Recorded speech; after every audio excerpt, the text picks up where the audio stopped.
It was madness. It was people running everywhere. The radio was chaotic. Your adrenaline's pumping 100 miles an hour. You're trying to figure out what's going on. Last thing Buddy did was got on the radio and screaming, I'm shot, I'm shot. That was kind of his last act of serving others, of trying to let others know what was going on. The jury is now seated for the murder trial of accused Athens cop killer Jamie Hood. My whole world just fell apart at that moment.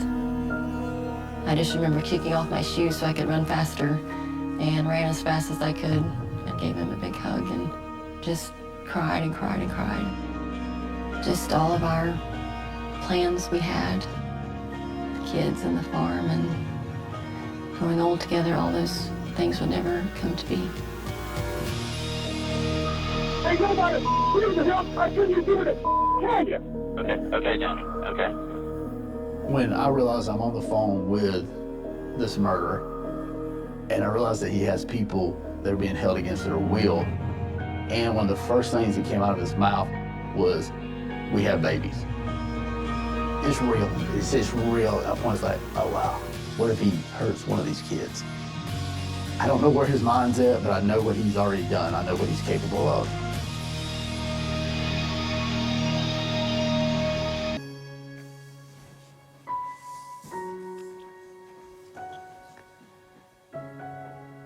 So this is a picture of Buddy and I on our wedding, February 17th, 1996. We were both 19.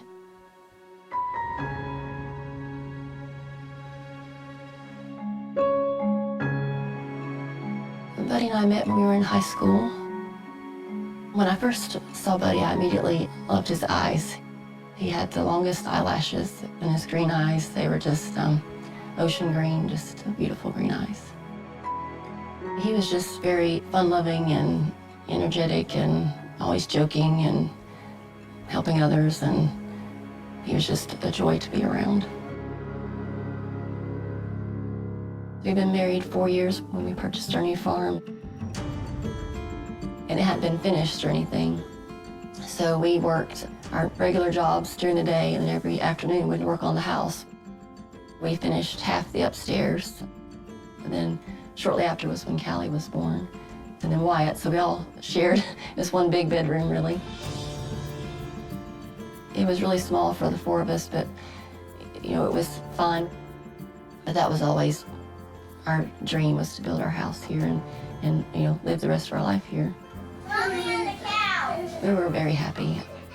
I mean, nothing's ever perfect, but it was as perfect as it could be, you know, with all the things and all the dreams that we were aspiring to do and working toward.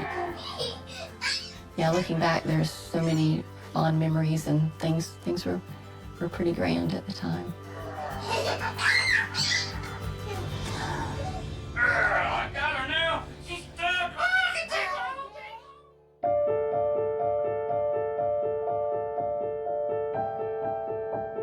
On March 22nd, 2011, it started out like any normal day. Work was busy, and it just worked out that I didn't get to talk to him right away. I guess it was around 11:30 or 12.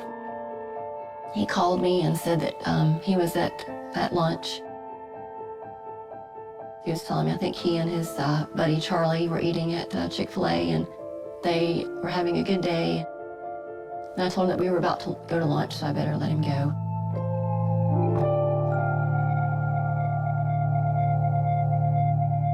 But later that day, I realized he had left me a message. So I still have that message on my phone.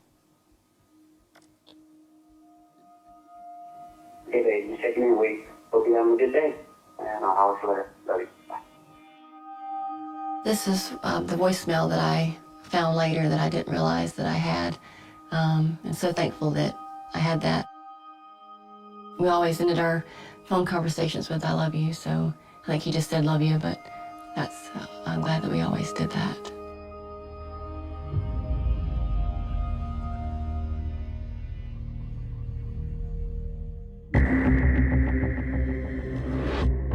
March 22nd, 2011 was a normal day for me.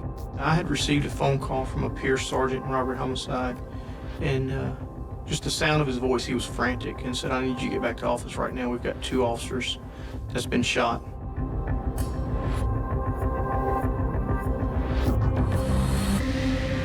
And for me, it was like the world stopped. We had never experienced anything like that. I wanted to know, what happened and who was it.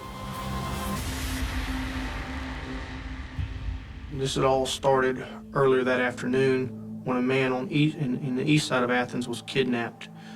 He was held at gunpoint, put in the trunk. He was able to escape while sitting at a red light, and that's what alerted the authorities. Okay, 911. Hey, how you doing? Hey, I would like to report a kidnapping. Okay, where are you at?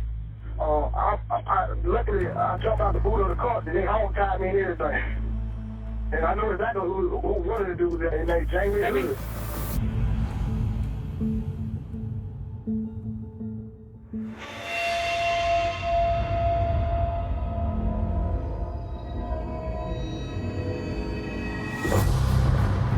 And that's what started the manhunt. He had boloed that information out. Everybody who was working was aware of the kidnapping and aggravated assault, and that the offender was Jamie Hood. And so during that manhunt, your adrenaline's pumping 100 miles an hour. You're trying to set up. You're trying to figure out what's going on. The radio was chaotic. It was madness. It was people running everywhere.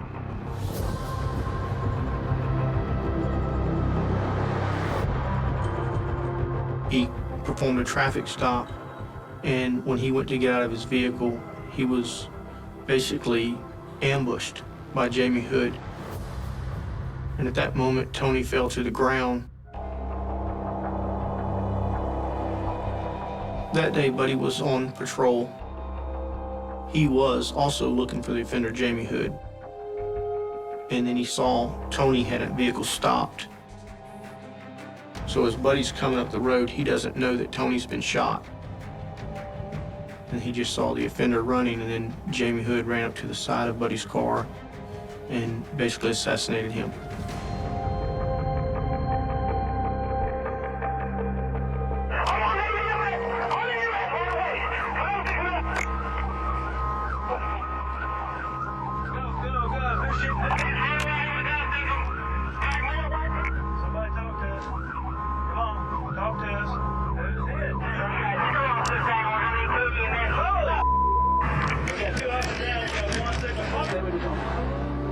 Tony, stay with us, okay, buddy? Come on, buddy. Buddy, Christian. Relax, buddy. I'm with you, okay? Buddy was shot several times, and that bullet went in between his vest and entered his heart. The last thing Buddy did was got on the radio and screaming, I'm shot, I'm shot. But that was kind of his last act of serving others, of trying to let others know what was going on.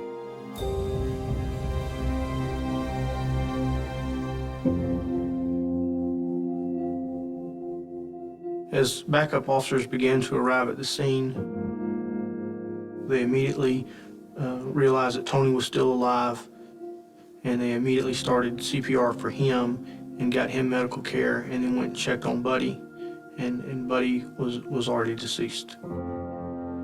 But at that point, I shifted my attention to the scene, and I don't believe I was prepared for what I seen.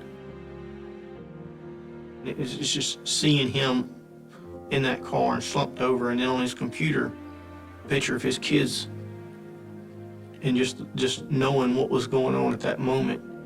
And this is my brother, this is my friend, and now he's paid the ultimate sacrifice. He's lost his life. And I had to stay focused because we had a job to do, and Buddy would expect us to do our job.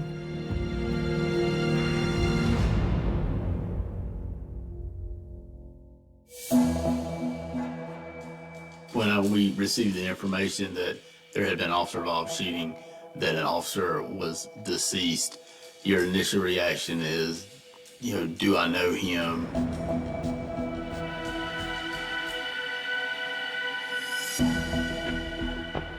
Me and Buddy went to the same high school, Madison County is a really, really small community, and I was born and raised there, and so was he. I'd see Buddy around. I always heard great things about Buddy. You know, there's sadness, there's anger. There's an anger that comes, but you don't have time to process that at that moment. You have to go and do the job.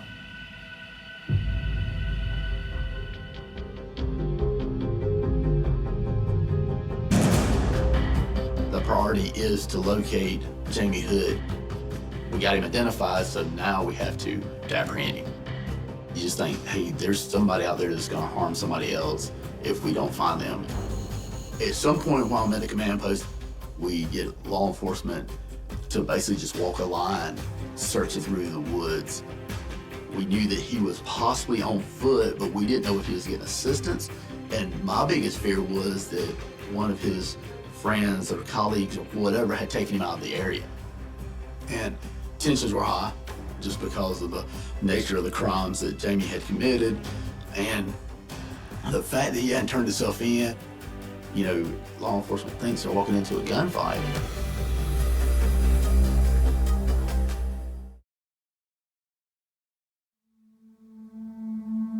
My mom called me, and she heard that there were 2 Athens Clarke County police officers that had been shot. And so she called me and was like, "Have you heard from Buddy?" I said, "Yes, I just talked to him, about an hour ago at lunch, and he was fine." And as soon as I walked into work, my pastor was sitting there, the assistant chief, and then a good friend of Buddy and I's that worked at the police department as well. They were all standing there, and their faces, I could just tell that something was not good.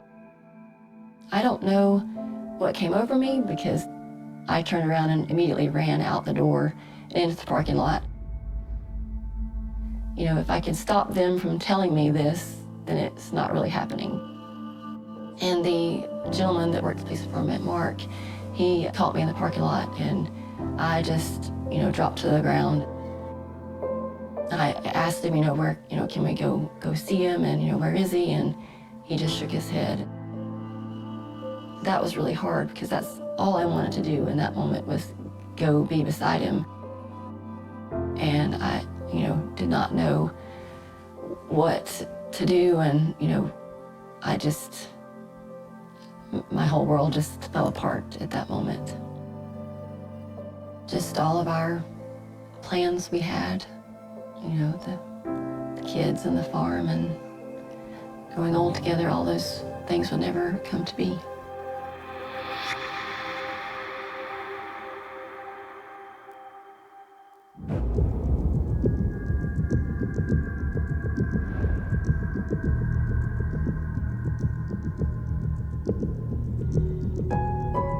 So my main focus was to catch the offender.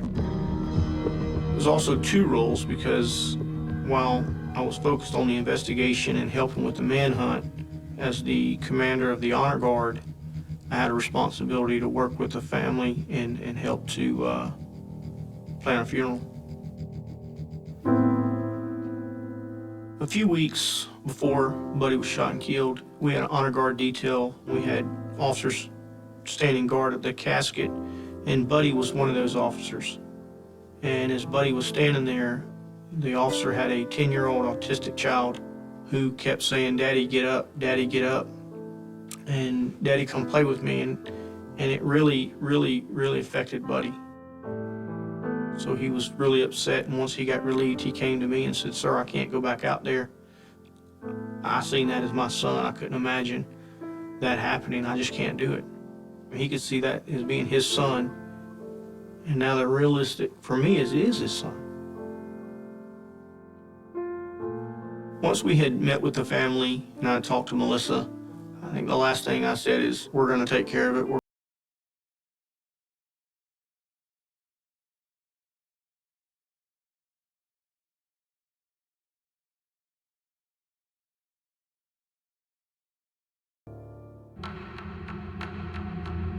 After day 1, we were grasping at straws on where Jamie Hood might be located. There was a sick feeling I remember having, thinking, what if we can't ever find this guy? I never felt that we were getting closer as time went on. I felt like more time went on, the further away he was getting. You see the stress on people's face as they're just almost like, what if we don't get him? What if we can't find him? Jamie's reputation in law enforcement was, first of all, that he was very erratic. People that had dealt with him before had said, hey, look, this guy is, he's kind of a loose cannon. And he actually went to prison for an armed robbery and had gotten out. He was getting tied into the drug syndicate or the drug group in the Athens area, and we think that's probably what led to the kidnapping of the individual in the car and all that.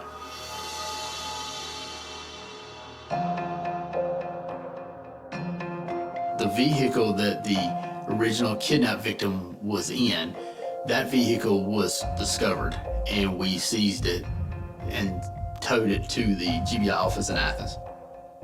Crime scene specialists are actually processing that vehicle, and they find a shell casing. And the case agent believed that that was fired from the same gun that killed Amari Ray.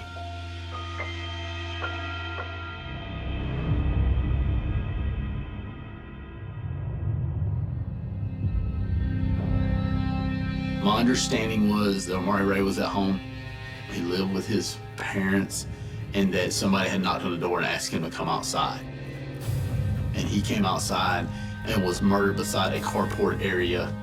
Was shot multiple times, I believe with a 9mm, and left there. There were shell casings found at the scene there.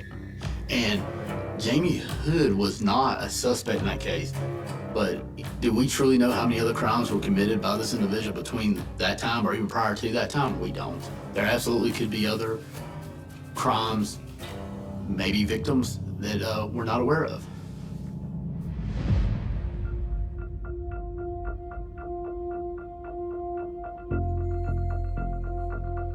As the days wore on, I felt like, man, things are just, we should already have him. That was what's going through my head.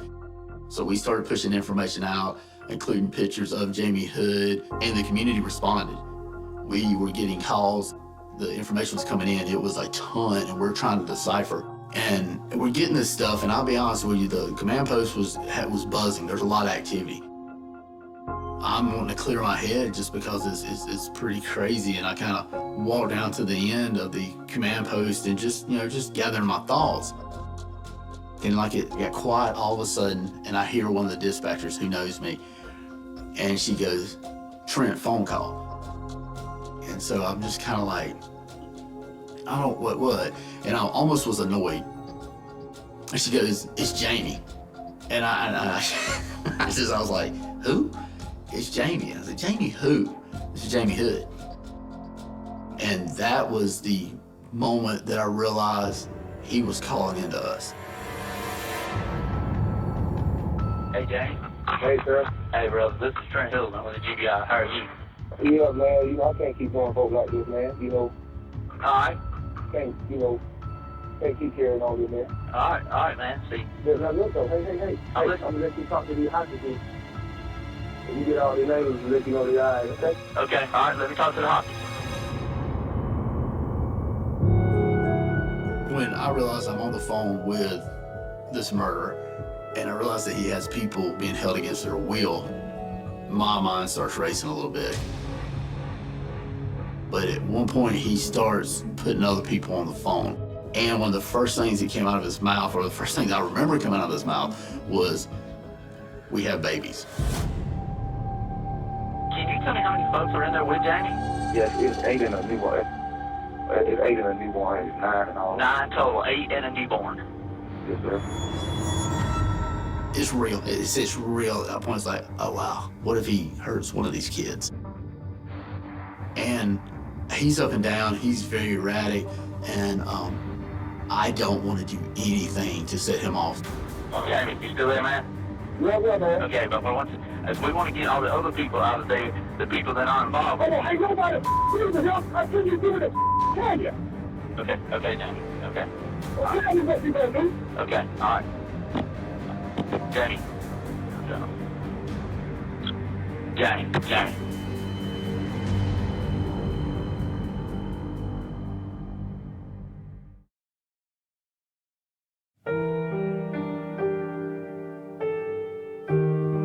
been thinking about seeing Buddy all week because from the moment they told me he wasn't coming home, that's all I wanted to do was go see him. And being told no was just heartbreaking. All I wanted to do was go see him. I wanted to run to him and give him a hug.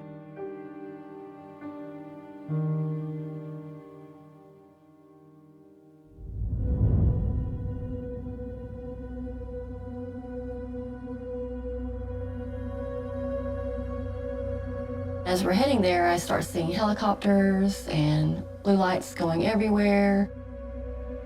And I just looked over at him and I said, "Is that what I think it is?" And he said, "Yes."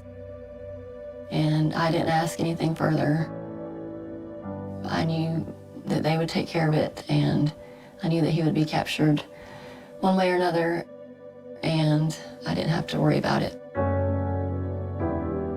When we got there and they opened the door for me to go in, they were just gonna let me go by myself for a while. So I had on heels for whatever reason, and I just remember kicking off my shoes so I could run faster. And ran as fast as I could to the casket and gave him a big hug and just cried and cried and cried. When we were dating, we lived in different counties and were long distance from each other.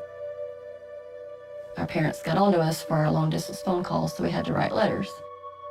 And we always signed them "Love Me" because we liked the song, "Between now and then, until I see you again, I'll be loving you, love me." So we always signed our letters that way. And I had actually written a letter that I had worked on that the whole week, all the things that I wanted to say. I sat and read him my letter and just sat there and just was happy that I could finally be there and do that. That was what I told him. Was between now and then, till I see you again, I'll be loving you, love me.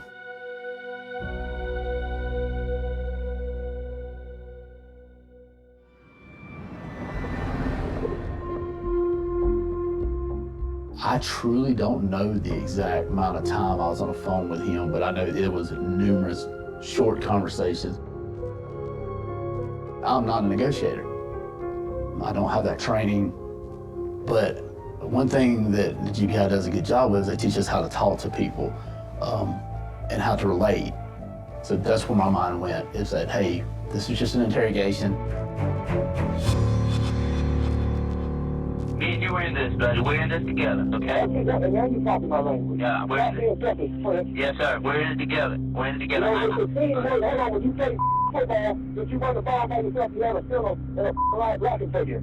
You're right. You're right. That's your team ball then, bro. Let's get this over with, man. Listen. Going back home. Okay, me and you have a lot in common, man. I'm telling you right now. We want this thing to end peacefully. We want it to end smoothly. We both love football, man. It's one of my favorite things. We can talk that. We can talk football. We're in this together. Me and you are in it together. I was trying to pull out something that we had in common, and he went from cussing me out to actually having a conversation with me and a dialogue with me. Okay, Jamie. All right, I want you to hear me now. I need you, before this stuff starts happening, I need you to let them kids out, man. Oh, yeah, that's what you gonna do. You better let them out. The way I tell you to let them out. I know, Jamie. I didn't have to call you, Twit. Okay, you're right, Jamie. You didn't have to call us then. So I'm having you out, Twit. Okay. It's a team over here, okay? Okay. When you get here, hey, you call me. Okay, tell me where. Tell me where you want me to get the team to. I don't know where you're at right now. Hold on, you can tell you your address. Okay, all right. We're about to get started. Hello? Okay, I need to know where you're at, sweetie. Tell me what the address is. 102. 102? Creek. There was a sense of relief because I knew we weren't looking for him anymore. But then the anxiety of he could hurt more people was, kind of replaced that little bit of relief pretty quick. Yeah. Got the address. Get the team over here. Okay, get the team over there. But they get me to the location, and the negotiators were there listening and everything. So I was able to pass the phone off at that moment. And there was so much relief when I got that phone out of my hand. Okay, Magnus, can I help you? Hey, yeah, hold on. Do you want to keep people alive? Yes, sir. AFP? Do you want to keep these rest of these folks that got there alive over there? Yes, sir. You get me this team so they can watch y'all. I don't trust you. You don't trust us, so you want to see us on the television? Oh, yeah, y'all don't me. Because he's wanting media there. He thought that we were going to execute him. I do think he thought that. Our biggest concern was that he was wanting to go out in a blaze of glory, for lack of a better term.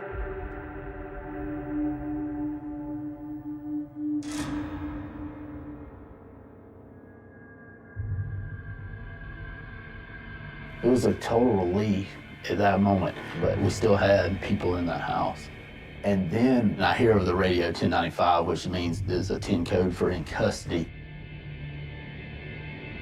When he surrendered between two ladies because he was scared of having to face the consequences for his actions.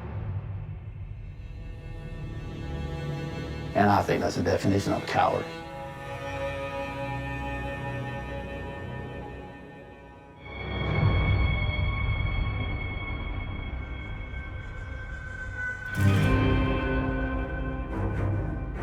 From the time that he first called to the time that I heard in custody over the radio, I believe it was right at 9 hours. It seemed like forever. And I kind of sat there, gathered myself, and I was almost like, oh, it's over.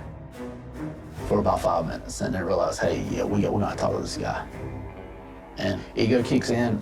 As an investigator, you want to be the one that gets the confession.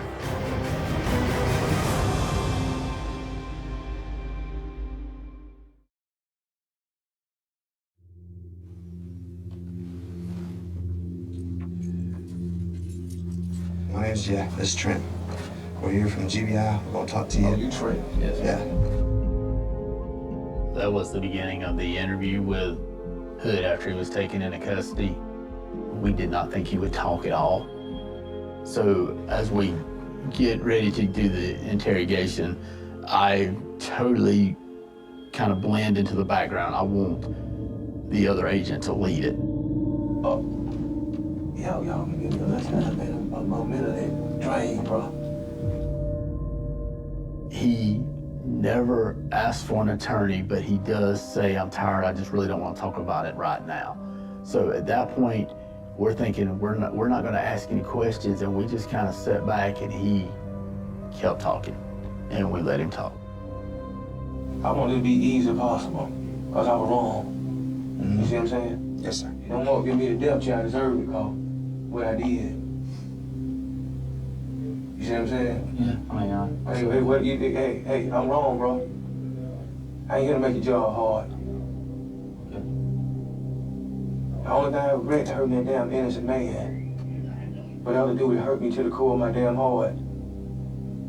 talking about the other officer. Yeah. His folks, he was a good one in the church having folk.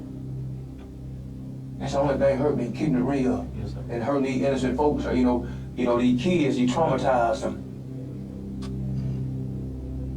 I understand. You see, whatever they give me, the here, I did, see. We need the police. We couldn't live without you.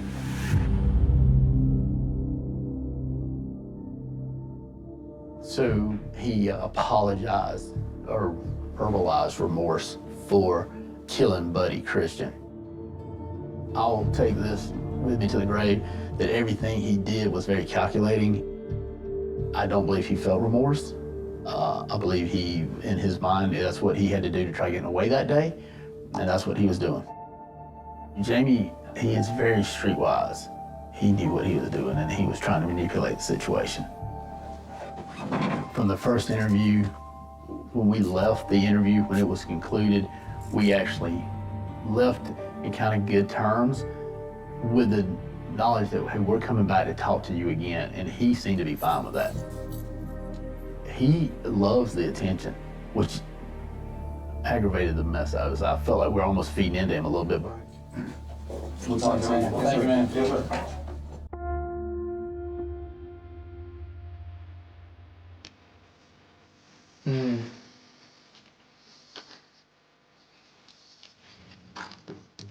Yeah. I just pictured Jamie Hood, and I don't care to see that, and that's what evil looks like.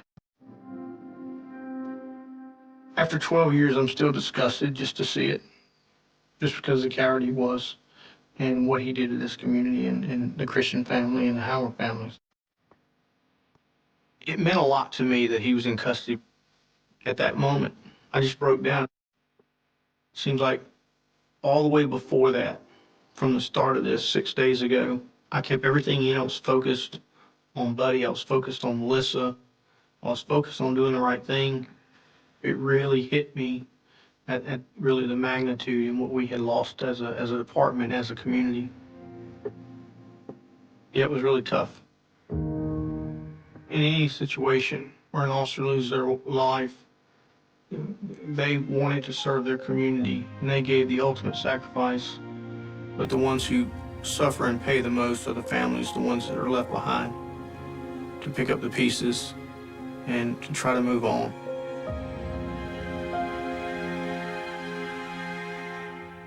The body of slain Officer Buddy Christian arrives at the cemetery. Hundreds of people line the path as the carriage is followed by Christian's family. The whole procession, I think it was about 7 miles, but it was lined the whole street.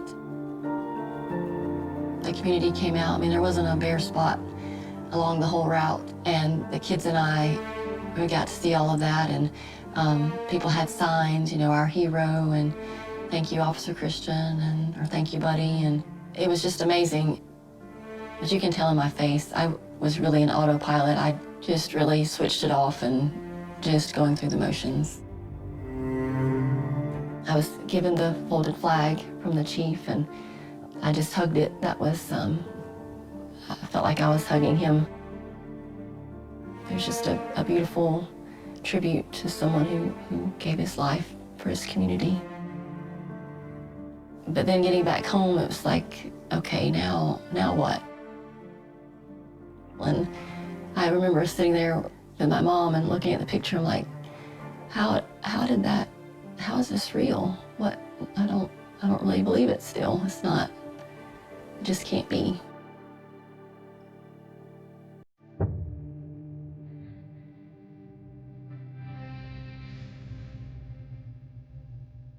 He did confess to killing Buddy Christian, but he never gave us what I call a true confession, where he fills in all the gaps.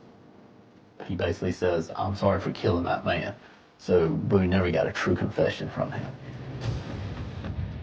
I feel strong we could have took him into a courtroom that day and convicted him for the murder of Buddy.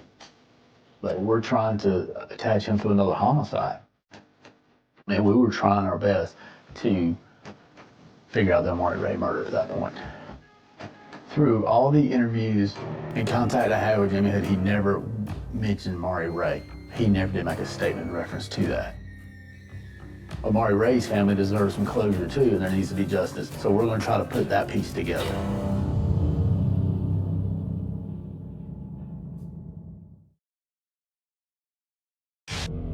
Police tell me they are investigating Jamie Hood as a possible suspect in the shooting death of 30-year-old Kenneth Omari Ray.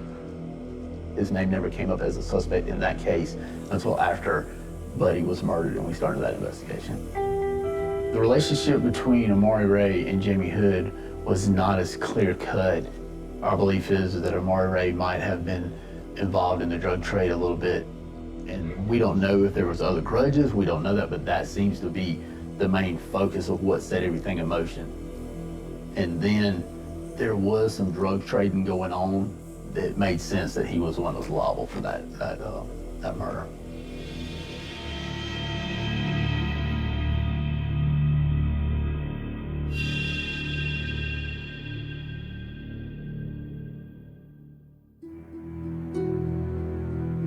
Looking at the end results here with a dead police officer, a kidnapping, you know, we look back at it and we do feel like, hey, if we would have solved Omari Ray's murder the night of the murder, you know, this stuff wouldn't have happened. But I can't go back in time. You can't point fingers, and there are no fingers to point. If you do, you point them at yourself. So. After After 4 years, 3 judges, and 2 sets of defense attorneys, a jury is now seated for the murder trial of accused Athens cop killer Jamie Hood. After he fired 2 sets of defense attorneys, Hood is acting as his own lawyer in this death penalty case.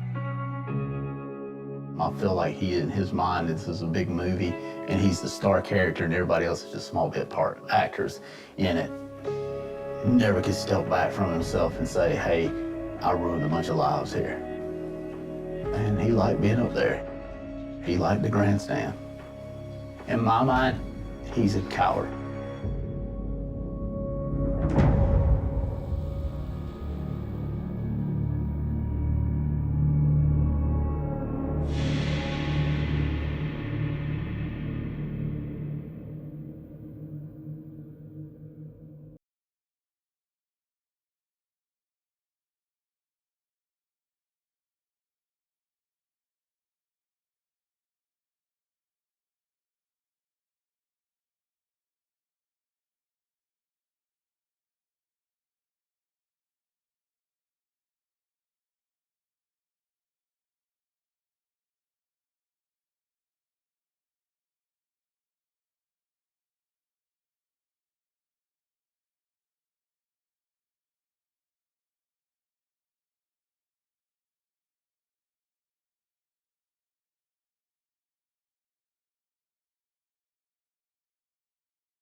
What do I miss about Buddy? I miss his smile, jokes, and just his personality. He's just genuinely a really, really great guy, and I miss that.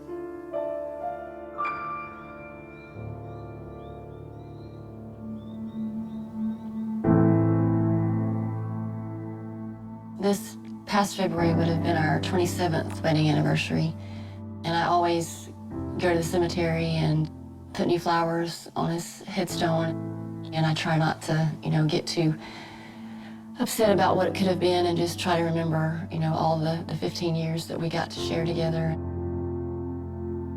There's just so many things that you just become one person, and when that's gone, it's like half of you died. I think half of me did die, and I've had to rebuild that other half, and it still is a journey for me to rebuild myself and figure out, who I am without him and who I still want to become, So it's just still a learning process every day.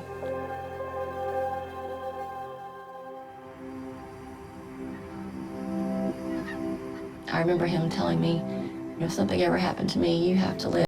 You have to continue our dreams and live for me, and can't sit and pine away. You have to live, and that gives me a more reason to be happy and do things, because I know he wants me to do that.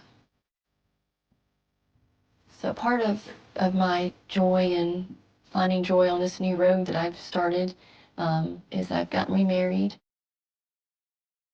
God just works in mysterious ways, and he led this wonderful man into our lives, and he knew Buddy, so he has his own stories about him, and he can tell the kids, and he knows of his character and, all those things. And when we got married, I believe Callie was 8 or just about to turn 9, and she said, my family's whole again. So she was so happy to have a dad here and a dad in heaven, and it just was really beautiful the way we were able to weave everything together. A lot of people get stuck and don't continue on with that fork in the road, but I decided I was going to do all that I could to live like he told me to, and, you know, show the kids that, yes, this happened, but it's not going to define our life, and we're still going to live a good life and our best life and honor your dad and keep him in our heart and, you know, still do all these dreams. They'll be different dreams, but they're going to have pieces of what I had started out on. And, you know, it did not defeat us. We will overcome it.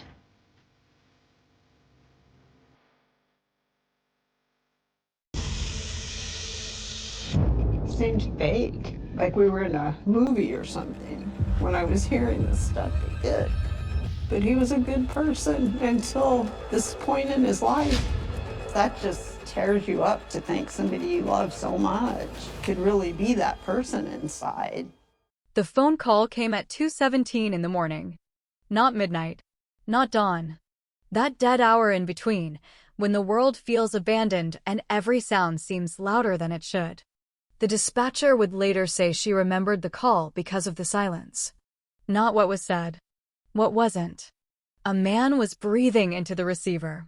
Slow, uneven. Like someone who had been running or crying or both. For nearly 10 seconds, nothing else could be heard. Then a voice emerged from the darkness. I need to tell someone what happened. The line crackled. The dispatcher straightened in her chair.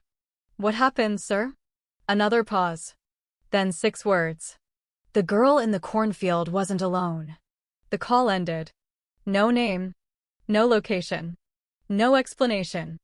Just 6 words that would send investigators spiraling back toward a mystery that had haunted Ohio for nearly 3 decades. A mystery most people believed would never be solved. A cold case buried beneath dust, fading photographs, dead leads, and forgotten evidence boxes. A case that had destroyed families, consumed detectives, shattered a town, and left one question hanging in the air year after year after year. What happened to Emily Carter? The town of Ashford sat in the quiet countryside of western Ohio, a place where front doors stayed unlocked and neighbors knew the make and model of every vehicle that drove down Main Street. Nothing remarkable ever happened there. At least that was what people liked to tell themselves. Cornfields stretched for miles beyond the town limits. Grain silos stood against the horizon like silent sentries.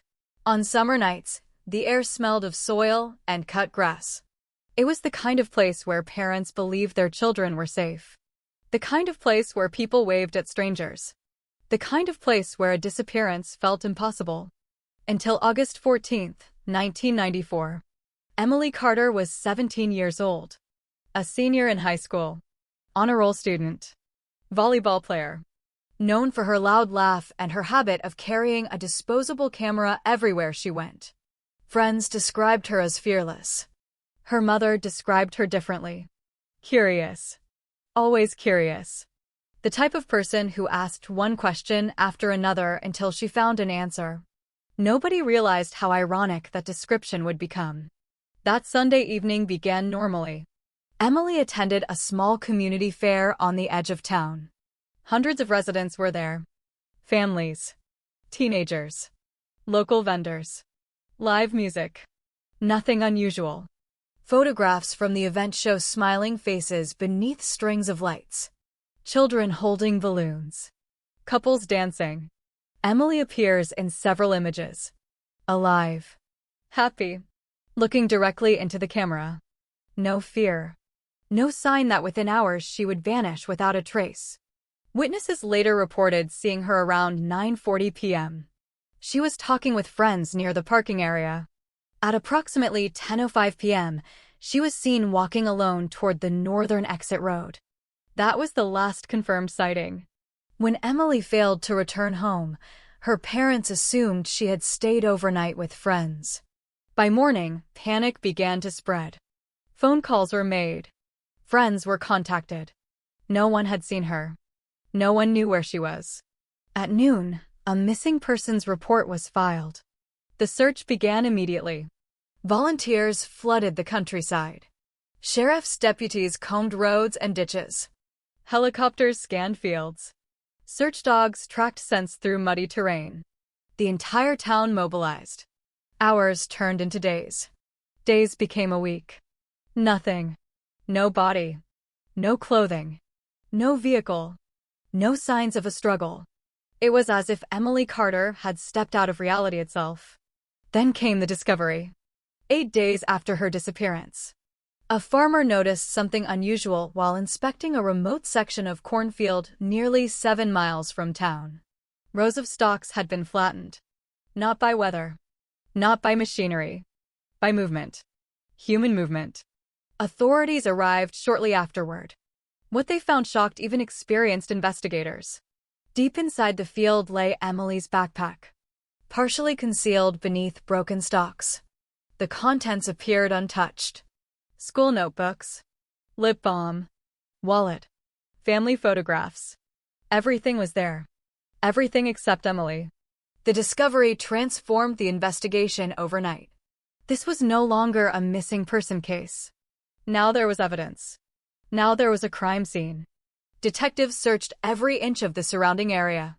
Metal detectors, ground teams, forensic specialists. The operation lasted 3 days. Then another clue surfaced. A single sneaker. White canvas. Women's size 7. Belonging to Emily. Found nearly 400 yards away. The distance disturbed investigators. Why would she be separated from the backpack? Had she been running? Carried? Dragged? No answer emerged.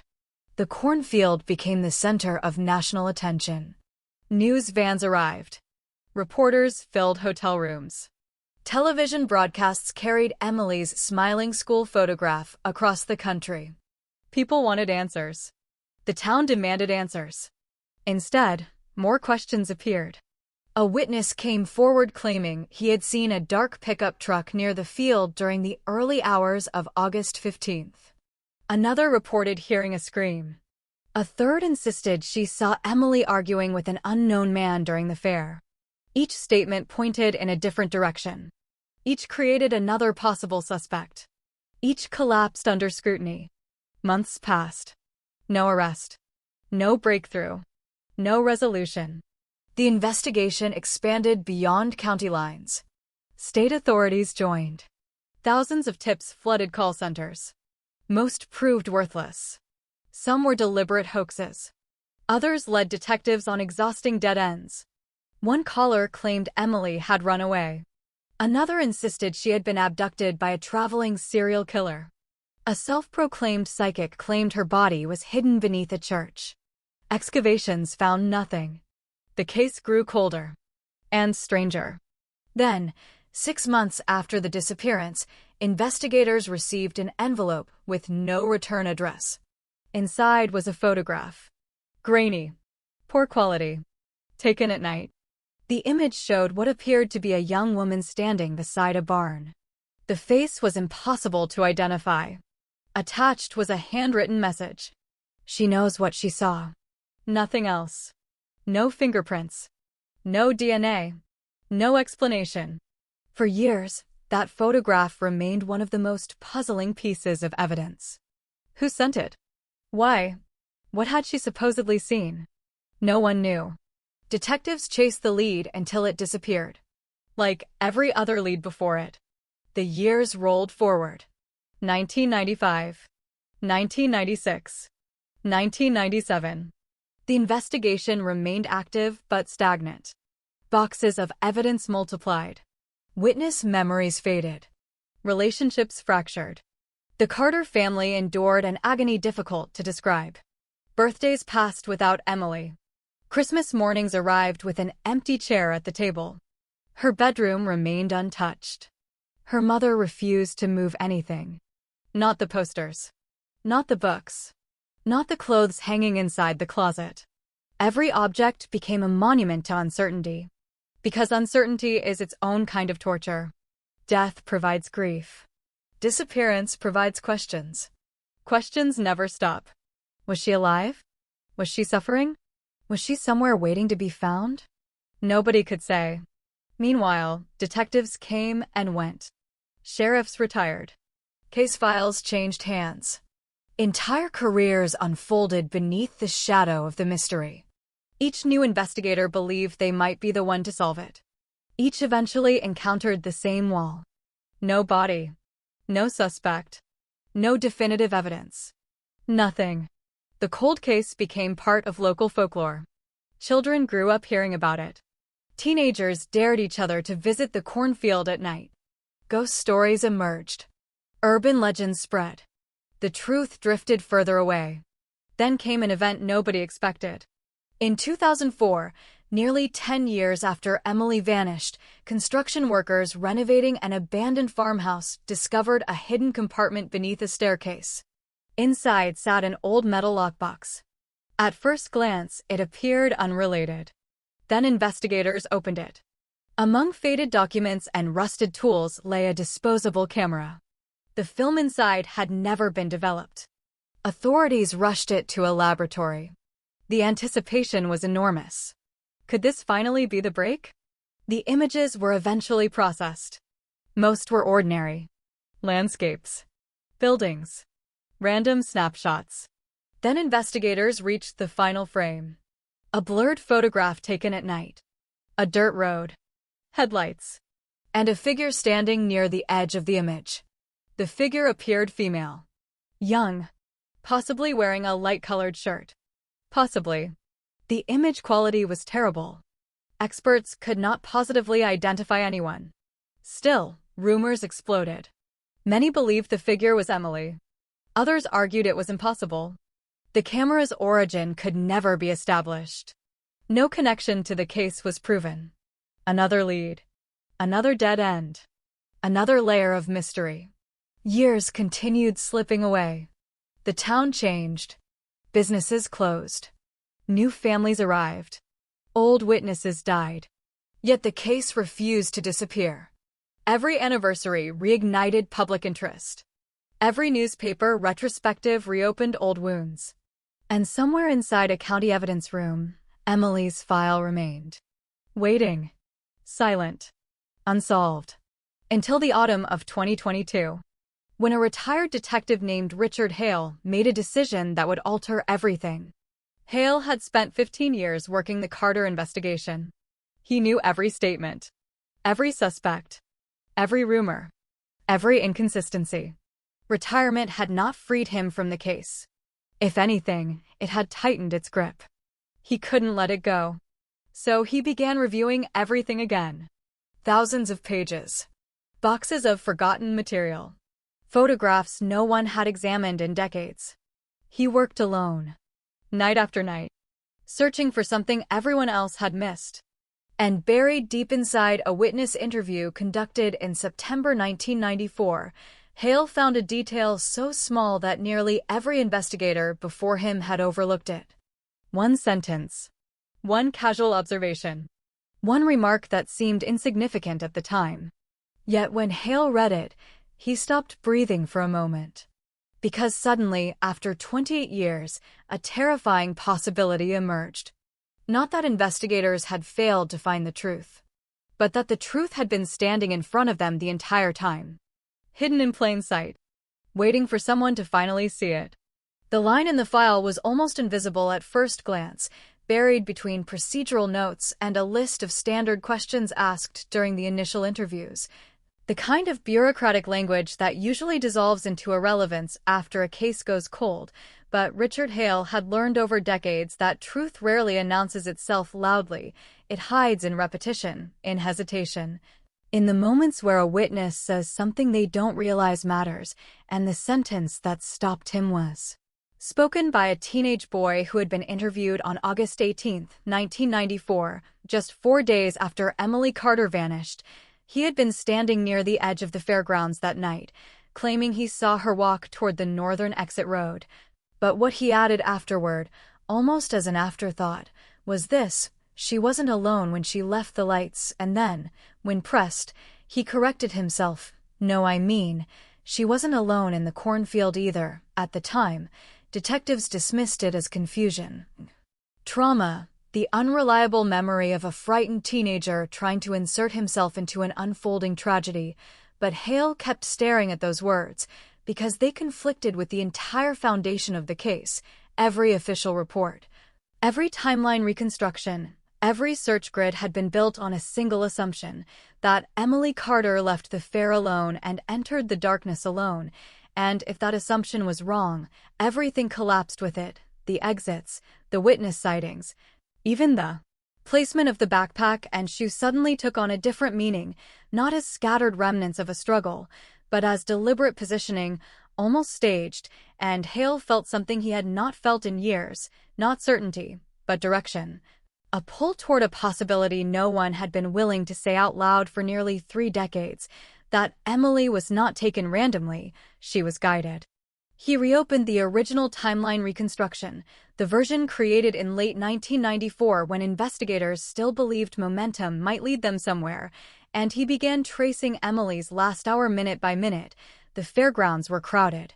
Music loud, lights strung across temporary poles casting uneven shadows over hundreds of moving bodies, and yet multiple witnesses placed her in nearly the same corridor of movement at 9:35 p.m., near the concession stands, where she reportedly bought a soda, and spoke briefly with 2 friends, but what Hale noticed immediately was not where she was seen, but where she was not seen.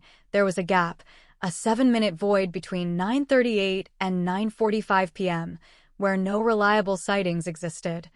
And that gap had always been attributed to crowd density, the natural chaos of a public event, but Hale started mapping it against physical geography, and something disturbing emerged. That gap aligned perfectly with the service path behind the main stage, a narrow strip of dirt used only by staff and vendors, a path that led directly toward the northern exit road without passing through the main surveillance of the fair. In 1994, there had been no cameras covering it, no station deputies, only darkness and machinery hum, and suddenly the idea that Emily simply walked toward the exit became dangerously incomplete, because there was another route, one that avoided witnesses entirely. Hale requested the original vendor schedules, something no one had bothered to analyze in depth since the case went cold, and there he found another anomaly. A temporary equipment contractor had been present that night. A crew responsible for dismantling stage lighting after the event ended. Their trucks had been parked near the service path, and one of the workers, interviewed briefly and never followed up on, had stated that he saw a young woman near the equipment area around 9:42 p.m. She was speaking to someone out of frame, someone he could not see, and then she walked behind a lighting truck and disappeared from his view. The detail had been recorded but never emphasized, overshadowed by louder leads, but Hale circled it repeatedly, because now it aligned too neatly with the missing timeline gap, and more importantly, it introduced something investigators had never fully committed to exploring, the possibility that Emily's last movements were not solitary, but coordinated. The implication was subtle but devastating. If she met someone in that service corridor, then the entire narrative of an unknown abduction from open ground collapsed, replaced by something more controlled, more deliberate. Something that resembled choice, at least in its earliest stage. The next breakthrough came not from new evidence, but from reinterpreting old silence. The backpack found in the cornfield had always been treated as a discarded object, dropped in haste, abandoned during flight. But Hale returned to the forensic notes and noticed something that had been recorded but never contextualized properly. The contents of the backpack were too intact, too carefully preserved for something thrown during panic. Nothing was torn, nothing scattered. Even the notebooks were stacked in order, and the wallet had been zipped into its internal pocket, not simply left loose, which raised an uncomfortable question that had never been seriously pursued. If Emily had been fleeing, why secure her belongings with such precision? And if someone else had placed the backpack there, why do it so carefully? Why not destroy it? Why not scatter it to delay identification? The answer that began forming in Hale's mind was unsettling in its simplicity, because the backpack was not discarded in panic. It was placed, and placement implies intention, which means the cornfield was not the origin of the crime. It was a stage in its aftermath. He turned his attention to the shoe found 400 yards away, the detail that had always supported the theory of struggle and movement. But Hale re-examined the soil analysis reports and noticed that the shoe showed minimal abrasion, no deep cuts. No mud saturation consistent with long distance dragging through dense crops. Instead, it had been lightly scuffed, as if it had been carried and set down or dropped from a short height, and the cornstalk patterns around the discovery site did not match. Random disturbance, they formed a narrow corridor of flattening, almost linear, as if something or someone had moved through with intention rather than chaos. And suddenly the cornfield stopped looking like the origin of violence and started resembling something else entirely, a dumping ground, a place chosen because it was isolated, familiar, and guaranteed to delay discovery long enough for whatever happened before it to remain hidden. Hale's focus shifted again, this time toward the photograph that had arrived in 1995, the anonymous image that had confused investigators for decades. The one showing a young woman beside a barn with the cryptic message that simply read, "She knows what she saw." Most had assumed it was unrelated, possibly a hoax, but Hale now questioned that dismissal because the timing of its arrival, 6 months after Emily's disappearance, suggested emotional proximity rather than random trolling, and when he enhanced the metadata from the scanned copy, he noticed something previously overlooked. A faint timestamp imprint from the development process indicated the film had been processed locally, within a 40-mile radius of Ashford, meaning whoever sent it was not a distant observer, but someone embedded in the same geographic reality, someone who had access to the unfolding consequences of the case, and that meant the message was not abstract, it was targeted, directed at investigators, or perhaps at someone specific within the community. The investigation began to shift in Hale's mind from the question of who took Emily to a far more uncomfortable question: who controlled the narrative after she disappeared, because patterns started emerging that did not resemble randomness. The consistent redirection of leads, the sudden appearance of contradictory witness statements, the way certain tips always led to dead ends while others were aggressively pursued despite weak evidence.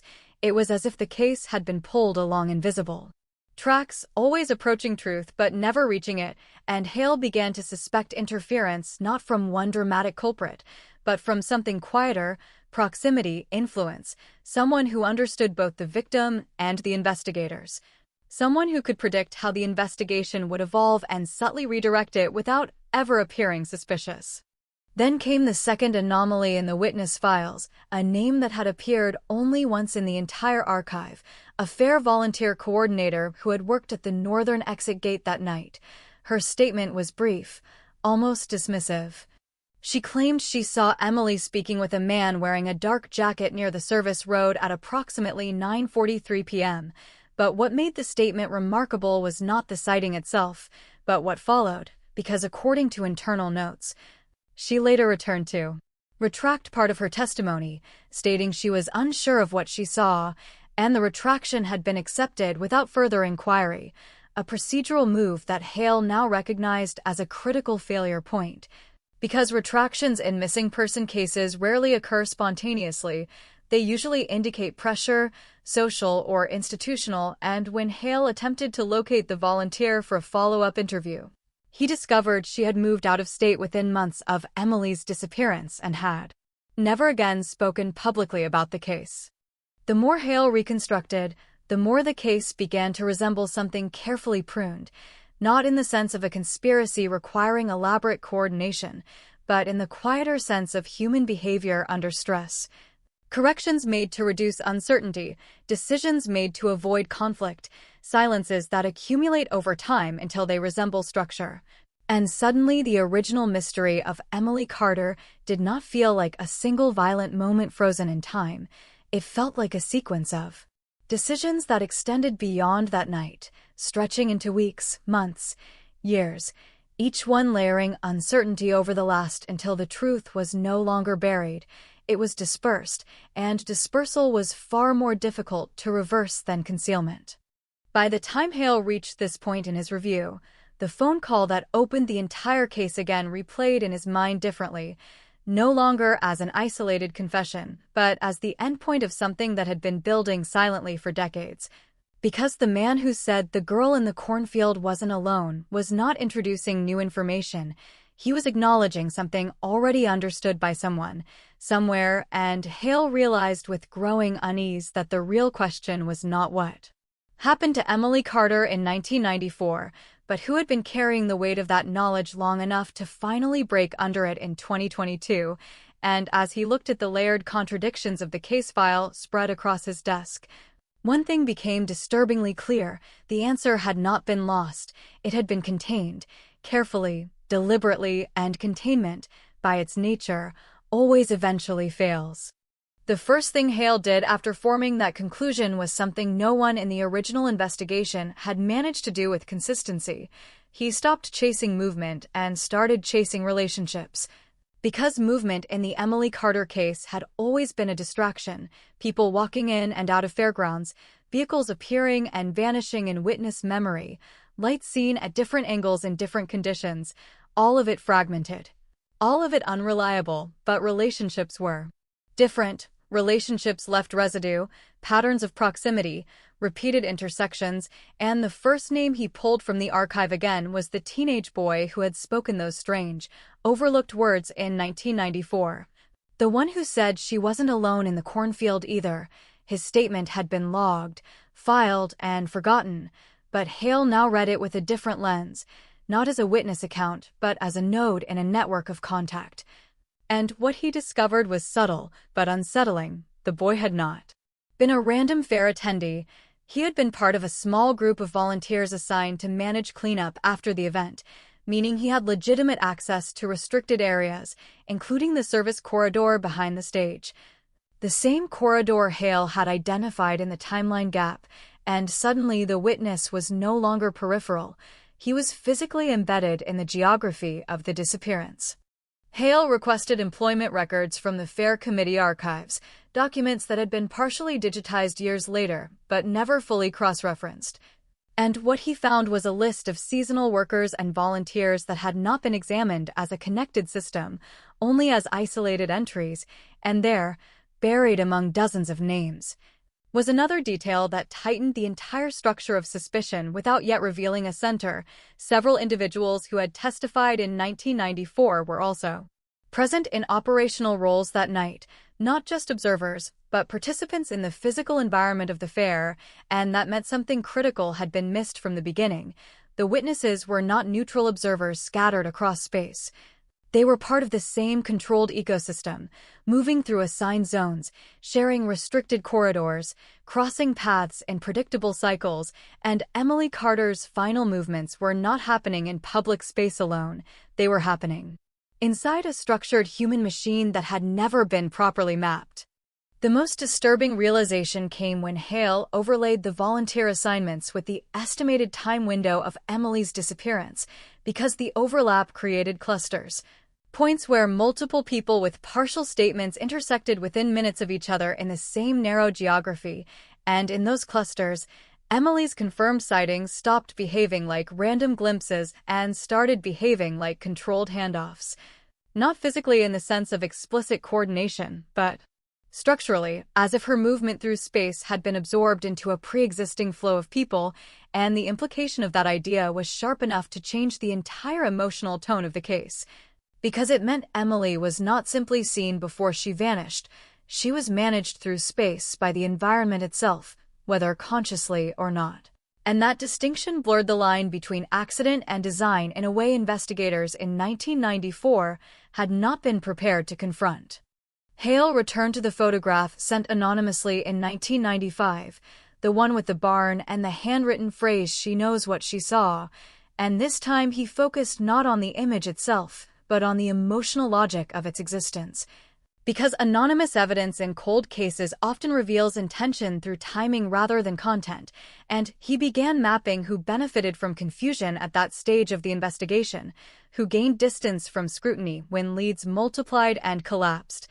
And what emerged was not a single suspect, but a narrowing circle of influence, people who were close enough to the case to understand its pressure points, yet distant enough to avoid becoming focal suspects, and within that circle, Hale found something that had been present from the beginning but never isolated as significant: a small group of fair personnel and volunteers who had overlapping schedules, repeated contact with restricted areas, and, most importantly, multiple indirect intersections with Emily in the hour before her disappearance. One name in particular reappeared with increasing frequency in these overlaps, a maintenance worker assigned to lighting equipment near the northern exit corridor. His presence had been recorded in 3 separate witness statements, each one describing him differently: a man near a truck, someone adjusting cables, a figure standing alone near equipment cases, and yet none of those descriptions had ever been unified into a single profile during the original investigation, because each statement had been treated as an isolated fragment rather than a composite observation, and Hale realized that this fragmentation had been one of the investigation's most fundamental weaknesses. The inability to merge partial human perception into a coherent behavioral model, which allowed the same individual to exist in the file multiple times without ever becoming a singular suspect. Hale dug deeper into employment verification records, and what he found was not dramatic in itself: no obvious criminal history, no glaring red flags, but something more subtle and far more difficult to dismiss. Inconsistencies in reported working hours, small gaps in documentation, shifts that were signed off but not fully corroborated by other crew members, the kind of administrative noise that usually gets ignored because it appears benign. Yet in aggregate, it created a pattern of mobility. Within restricted zones at precisely the time Emily Carter was last seen, and Hale began to understand that the case was not defined by a lack of evidence, but by the misclassification of evidence, where harmless details had been stored as irrelevant instead of being analyzed as part of a behavioral structure.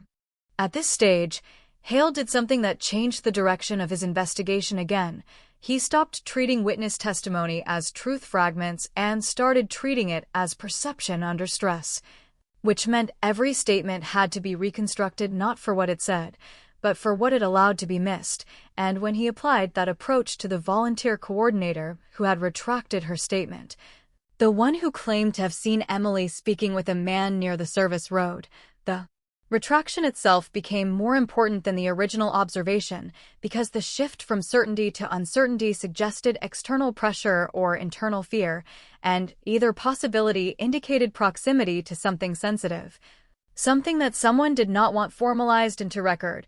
And when Hale attempted to trace the communication logs associated with her interview withdrawal, he found a procedural note indicating witness discomfort with continued cooperation, a phrase so generic it had become functionally invisible in the archive, but in context it now read like a warning signal masked as bureaucracy. The deeper Hale went, the more the case began to resemble a system of controlled visibility rather than a simple disappearance, where certain details were allowed to surface while others were subtly suppressed through procedural inertia.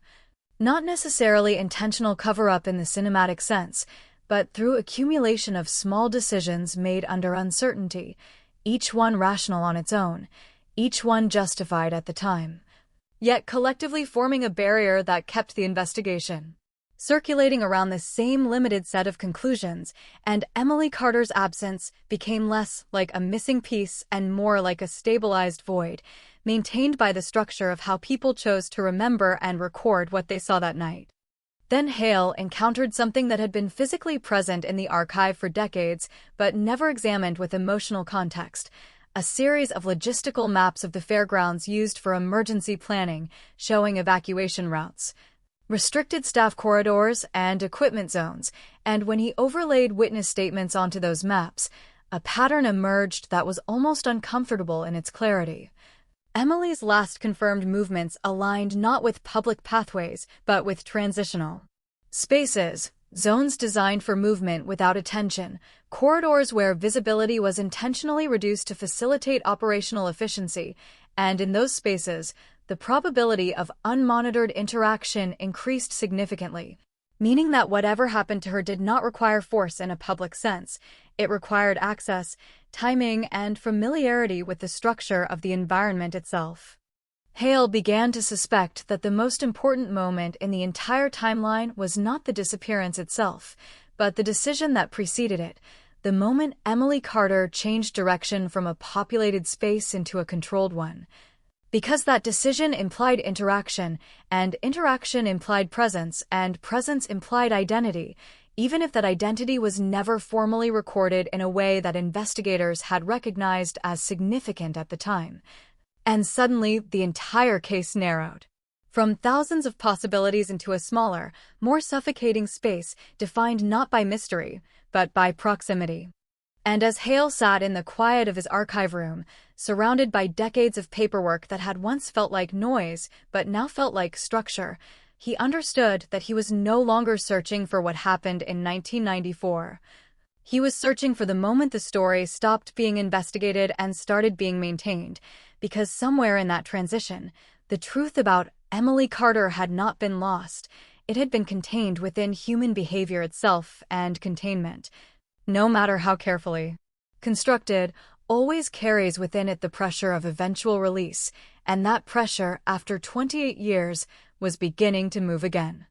Hale did not sleep that night, not because of exhaustion, but because of momentum, the kind that takes hold when a long-closed system suddenly begins to reveal internal movement. And by dawn he had reorganized the entire Emily Carter file into something it had never been before, not a chronological archive, but a spatial model, because chronology had failed the investigation for nearly 3 decades. Time alone could not explain what happened, but space might, and so he rebuilt the fairgrounds. From memory maps, witness statements, and logistical diagrams, layering them until the northern exit corridor emerged again as the central axis of uncertainty. The thin stretch of controlled visibility where multiple accounts overlapped without ever fully aligning, and when he stepped back from the reconstructed model spread across his desk, he saw something that no one in 1994 had been able to see clearly. A convergence zone, not of people in the casual sense, but of roles, access points, and timing windows that made certain interactions more likely than others without ever requiring explicit coordination. He returned to the maintenance worker's record, the name that had begun to recur with uncomfortable frequency across fragmented statements, and this time he stopped treating it as a suspect profile and started treating it as a movement signature, tracking where that individual was assigned minute by minute, and what emerged was not a single suspicious act, but a pattern of strategic presence, always near transitions, never anchored in public space for long, always positioned where sightlines broke or attention naturally shifted elsewhere, and in the language of investigative reconstruction, that was not randomness, it was adaptability, and adaptability in a controlled environment meant knowledge of structure, whether formal or informal, and that raised a question Hale could not ignore. How did someone without authority consistently occupy the most advantageous positions in a highly structured temporary operation unless they understood the system from the inside? At this point, Hale revisited the interview transcripts from the night Emily disappeared, but he no longer read them for content. He read them for rhythm, pauses, corrections, the places where witnesses adjusted their own memories mid-sentence. And in that rhythm he noticed something that had been invisible in previous readings: recurring hesitation whenever the northern exit corridor was mentioned, not by all witnesses, but by a specific subset, those who had operational roles at the fair. Volunteers, cleanup staff, and vendors, as if the mention of that area triggered a subtle recalibration of language, not outright avoidance, but soft distortion.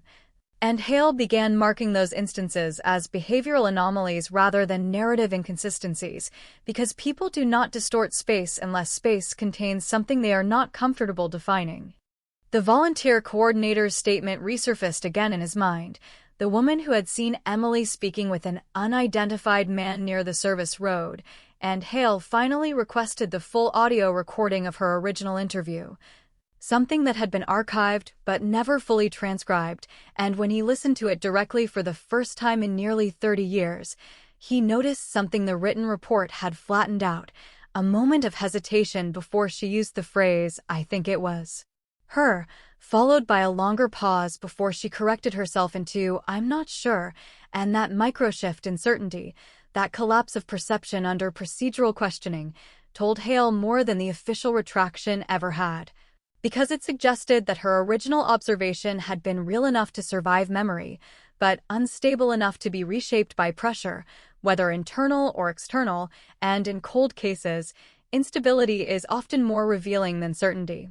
He cross-referenced that interview with staffing proximity logs, and for the first time, the clusters tightened further, not around Emily herself, but around the moments immediately before her last confirmed sighting and within that narrowing window.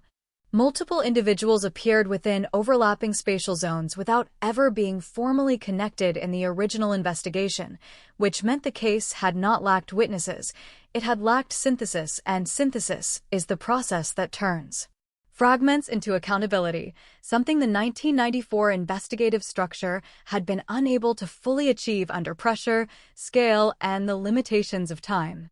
By midday, Hale had identified something he had not expected to find, not a suspect, not yet, but a corridor of probability. A narrow sequence of interactions that began near the concession area and extended through the service path toward the northern exit, and within that corridor, Emily Carter's presence was no longer a single point in time, but a series of transitional sightings, each one slightly incomplete, each one dependent on interpretation, and that meant her disappearance could not be understood as a single event that interrupted normal movement, but as a transition already in progress, a shift from public visibility into operational invisibility, and once that shift occurred, the structure of the environment itself began to protect the ambiguity of what followed.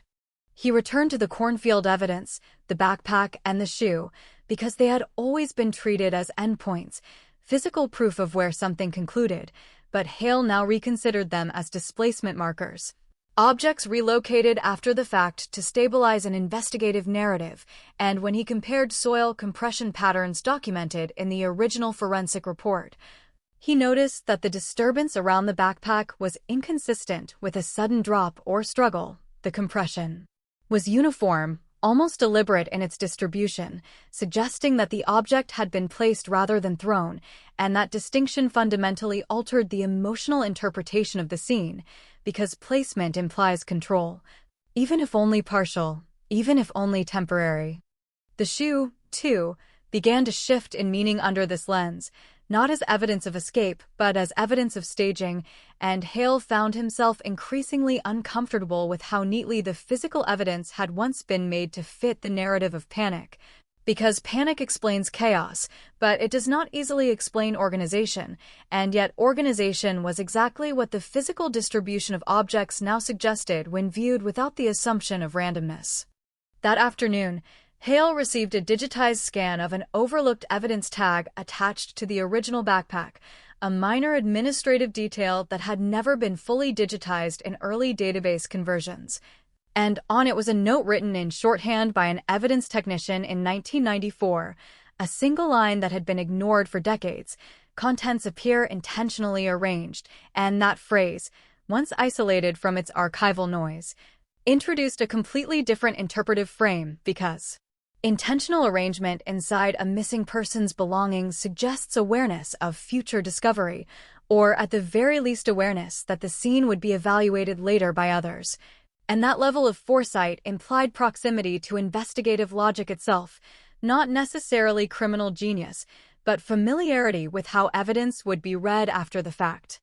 As evening approached, Hale expanded his reconstruction again, this time incorporating not just physical space and witness timing, but procedural decisions made by the investigation itself, every time a lead was closed, every time a witness was reclassified, every time a statement was marked as unreliable without follow-up, and what emerged was a secondary map layered over the first, a map of investigative attention, where focus had repeatedly drifted away from certain zones and converged on others, and disturbingly, those shifts in focus did not align with the strongest physical evidence, but with the most emotionally compelling narratives available at the time, which meant the investigation had not simply been guided by facts.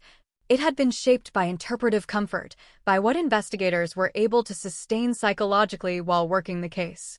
Hale leaned back from his desk as the realization settled in, because it reframed everything, not as failure, but as drift, a slow migration of attention away from uncomfortable complexity toward manageable uncertainty, and in that drift, The original structure of Emily Carter's disappearance had been buried beneath layers of reinterpretation that felt correct at the time, but were structurally incomplete in hindsight, and as he stared at the intersecting lines of movement, testimony, and procedural closure, one thing became increasingly unavoidable.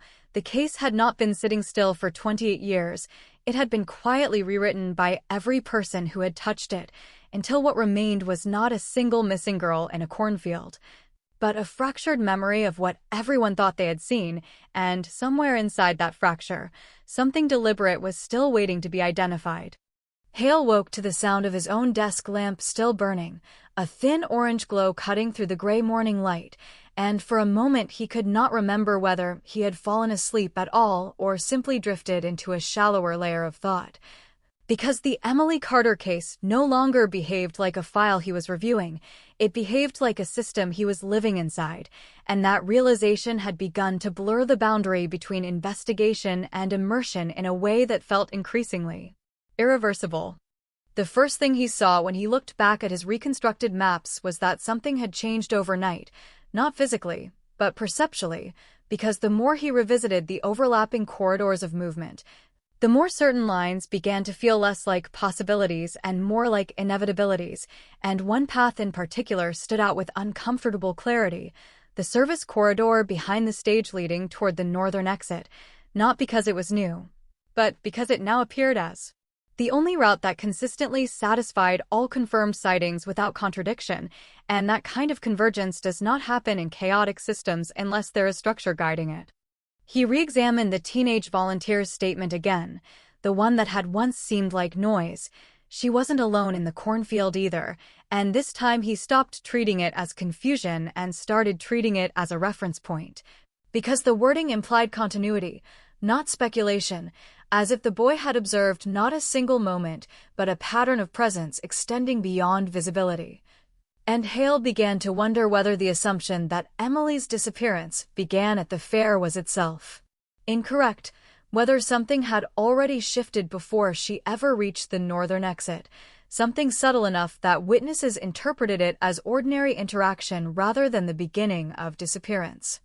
He pulled every available statement that mentioned Emily between 9:30 and 10:10 p.m. and began isolating not just who saw her, but how they described her state of movement, and a disturbing inconsistency emerged. Several witnesses described her as walking normally. Others said she seemed focused. One mentioned she looked like she was following directions, a phrase that had never been weighted heavily in 1994 because it sounded subjective. But in aggregate it created a pattern of guided movement rather than random wandering, and that distinction changed everything about intent, because being guided implies awareness on both sides of an interaction, even if only partially perceived. Hale returned again to the maintenance workers' assignment logs, but this time he did something different. He stopped focusing on identity and started focusing on overlap density. The number of times any individual crossed into the same restricted zone within a narrow time window, and when he visualized those overlaps, the northern corridor became saturated with intersecting paths, not chaotic crossings, but repeated returns, as if multiple systems of movement were unintentionally synchronizing around a single structural weakness in the fairgrounds layout, and Hale realized that the environment itself had created a funnel, a place where visibility collapsed and accountability thinned, and once such a funnel exists in a temporary structure, it becomes the most vulnerable point in the entire system. That afternoon, he revisited a detail that had always been dismissed as inconclusive, the alleged argument scene near the concession area, where one witness claimed Emily was speaking with an unknown man before she disappeared from the main crowd. At the time it had been treated as unreliable due to conflicting descriptions, but Hale now reconstructed it using spatial logic, and what emerged was not a clear confrontation, but a transitional engagement, a moment where Emily's movement shifted from independent navigation to directed relocation, and the key insight was not the identity of the other person, but the change in her trajectory immediately afterward, which aligned almost perfectly with the service corridor entry point. He then turned to the anonymous photograph from 1995, the barn image with the message, "She knows what she saw," and this time he stopped analyzing its authenticity and started analyzing its intent as communication. Because the phrase was not descriptive, it was directional. It implied knowledge existing within proximity of the event, and when he examined the photo's composition again, he noticed something previously overlooked in the blurred background. A faint structure resembling temporary fair equipment storage, suggesting the image may not have been taken far from the original site, which meant the sender was not only geographically close, but potentially embedded in the same operational environment during or after the disappearance. The realization shifted the emotional weight of the case again, because it reduced the mystery from distant abstraction to local immediacy, and Hale began to feel the presence of something he could not yet fully define, not a single perpetrator, but a network of constrained visibility, where multiple individuals may have seen fragments of the same event without ever assembling them into a complete understanding, and in such environments truth does not vanish. It disperses into partial ownership, where no single person holds enough information to reconstruct the whole. He began constructing a second layer of mapping, this time focusing exclusively on witness reliability under spatial stress, analyzing how crowd density, lighting, and restricted sight lines affected perception. And what he found was that nearly every critical sighting occurred at transitional thresholds, entrances, exits, service gaps, equipment zones, places where human attention naturally fractures. And that meant the case had been built entirely from moments of reduced perception, not clarity, which explained why contradictions had persisted for decades without resolution. As he worked through the afternoon, Hale received another archival fragment, a supplemental report from a responding deputy in 1994 that had never been fully integrated into the main case file, and within it was a brief observation that had been overlooked because it lacked immediate relevance. The deputy noted that the cornfield disturbance appeared too linear to be accidental, a sentence that had been interpreted at the time as speculation. But in light of Hale's reconstruction it now aligned with everything else, because linear disturbance suggests guided movement rather than chaotic struggle, and guided movement suggests continuity of control beyond the initial point of disappearance. He leaned back in his chair as the implications settled in, because the case was no longer behaving like a mystery of unknown abduction. It was behaving like a sequence of controlled transitions through environments of reduced visibility. And that reframing forced him to reconsider the most fundamental assumption of all, that Emily Carter's disappearance was sudden, when in fact it may have been gradual, distributed across multiple points in space and time until it became invisible as a single event. That evening, Hale returned once more to the phrase that had reopened the entire case. The girl in the cornfield wasn't alone, and this time he understood it differently, not as a confession of guilt, but as an acknowledgement of shared proximity to something no one had fully recognized in 1994, and he began to suspect that the person who made that call was not revealing new information, but breaking silence around something already known at an unspoken level, something that had existed in fragments across dozens of witnesses, none of whom had ever been able to assemble it into a coherent truth. And as night settled again over his workspace, Hale realized that the investigation was no longer about finding what happened to Emily Carter. It was about identifying the moment when multiple partial understandings failed to become a single narrative. Because in that failure, something essential had remained hidden not by absence, but by distribution, and somewhere inside that distributed truth, the real structure of what happened in the cornfield was still intact, waiting for the final connection that would either complete the picture or finally reveal why it had never been allowed to form in the first place. Hale stopped building new theories for a full hour that night, not because he had reached clarity, but because he had reached saturation. The point where additional connections no longer expanded understanding but instead began to echo against each other like overlapping signals in a closed room, and the Emily Carter case, once a single missing person file, now felt like a dense field of intersecting interpretations that threatened to collapse under its own weight unless he found a way to simplify the structure without losing its meaning. He returned to the most basic element again, Emily herself, not the network around her, not the fairgrounds, not the procedural history, but the last confirmed human moment where she could still be described as independently acting. And that moment remained anchored at approximately 9:40 p.m. near the parking corridor. But even that certainty began to feel less solid when Hale reviewed the phrasing of the original witness who placed her there. Because the witness had not said she was simply walking. He had said she was heading like she knew where she was going, a phrase that had been filed as informal language rather than factual observation, yet in hindsight it suggested directional certainty. And directional certainty implies either prior knowledge or active guidance, both of which collapse the idea of random wandering entirely. He pulled up the fairgrounds map again, but this time he stripped away everything except visibility lines, removing names, removing witnesses, removing timelines, leaving only what could be seen from any given point in the space. And what emerged was something unsettlingly simple, a series of blind corridors where movement could occur without sustained observation, and among them the Northern Service route stood out not because it was hidden, but because it was structurally designed to avoid attention, not as a trap, but as an efficiency pathway for staff movement, and Hale realized that the tragedy of the case may have begun not in violence, but in architecture. In the quiet design decisions that create invisible corridors within visible environments. He revisited the maintenance workers' logs again, but now with a different question in mind.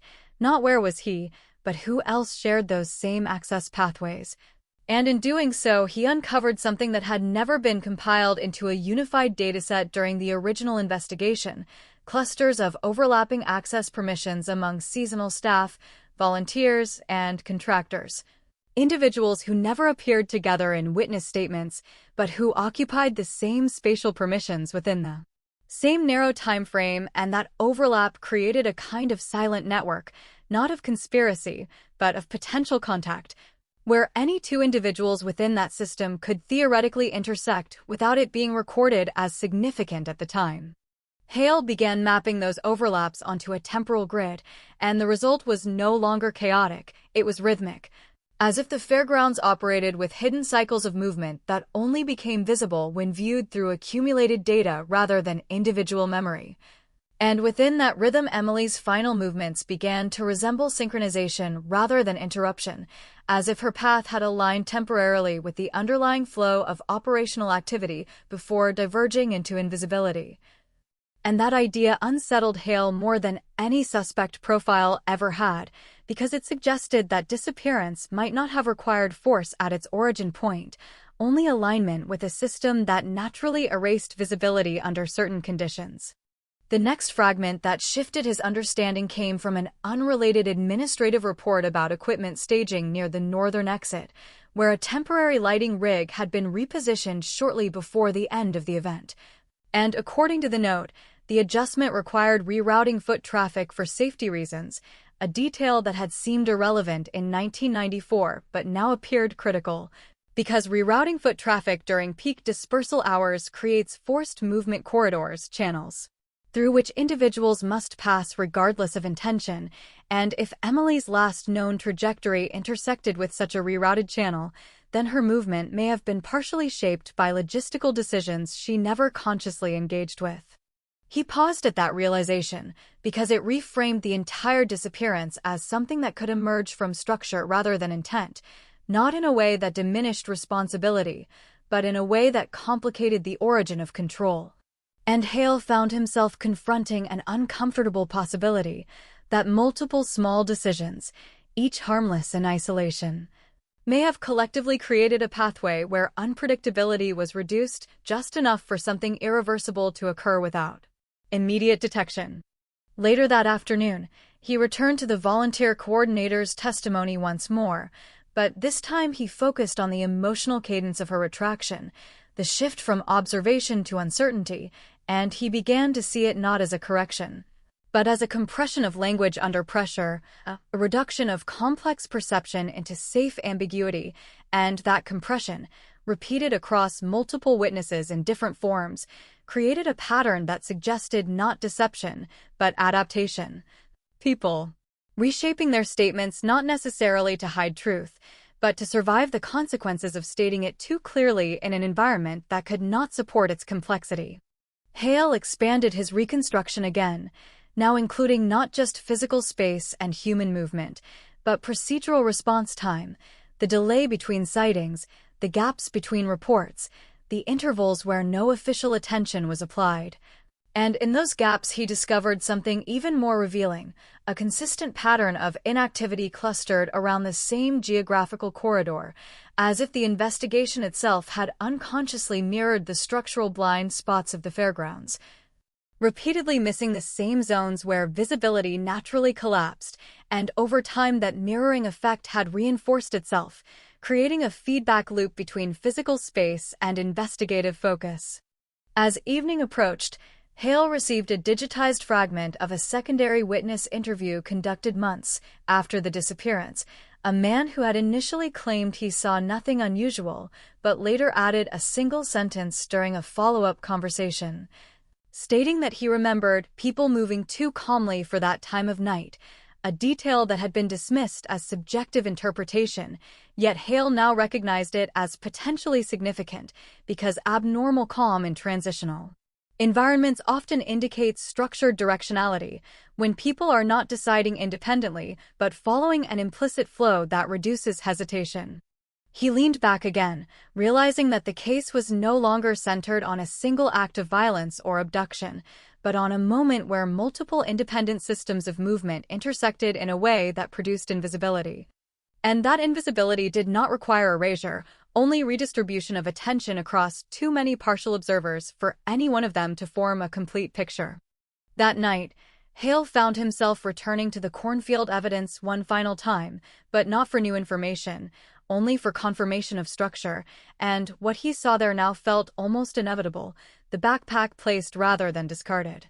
The shoe positioned rather than lost, the linear disturbance patterns that suggested passage rather than struggle, and together they no longer told the story of panic or escape, but of staging after transition.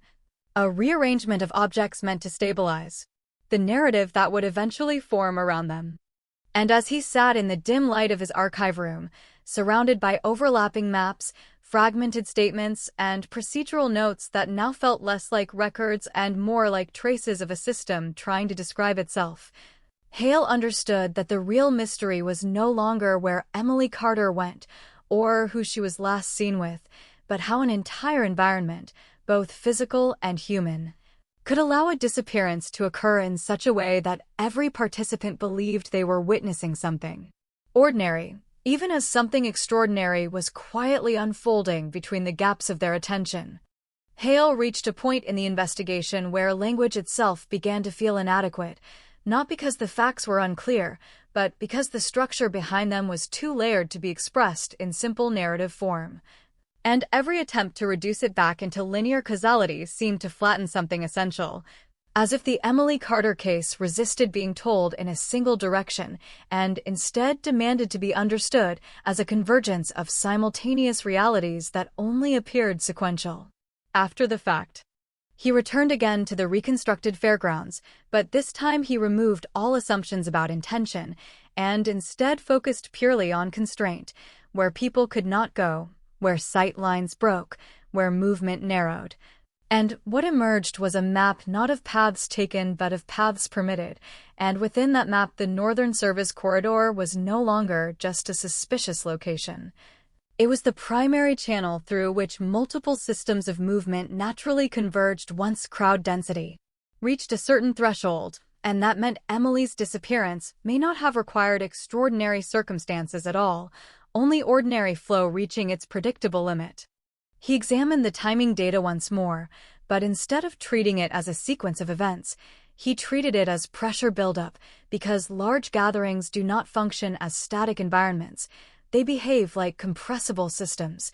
And as the fair approached closing time, the density of movement near exits increased exponentially, forcing individuals into narrower behavioral choices. And Hale began to see Emily's final movements not as isolated decisions, but as responses to gradually tightening spatial constraints, each step less voluntary in the abstract sense and more shaped by the surrounding momentum of thousands of other people beginning to leave at the same time. The teenage volunteer's statement returned again, now reframed under this model, She wasn't alone in the cornfield either, and Hale began to consider that the boy may not have been describing companionship in a literal sense, but the perception of shared directional flow, the feeling of not being isolated even in transitional space, because in dense environments perception often mistakes proximity for connection. And that subtle misinterpretation could explain why multiple witnesses consistently described Emily as appearing guided without ever identifying a single guiding figure. He expanded his analysis into crowd psychology patterns, not as theory but as structure, and began mapping likely movement clusters during peak dispersal, and what he found reinforced his growing suspicion that the fairgrounds were not simply a backdrop, but an active participant in shaping human behavior that night, because every exit route funneled into shared bottlenecks, and every bottleneck created temporary invisibility zones where individuals could pass through without sustained observation, and Emily's last confirmed trajectory aligned perfectly with one of these zones at precisely the moment when density peaked. He revisited the maintenance workers' overlapping presence in those same zones, but this time he stopped interpreting it as suspicious positioning and started evaluating it as environmental exposure. Because if someone is assigned to infrastructure points that naturally intersect with crowd flow, their presence becomes statistically more likely in transitional spaces. And Hale realized that what initially appeared as deliberate positioning could also be explained by structural necessity, which complicated the case further, because it meant that presence alone could not be used as evidence of intent, only of opportunity.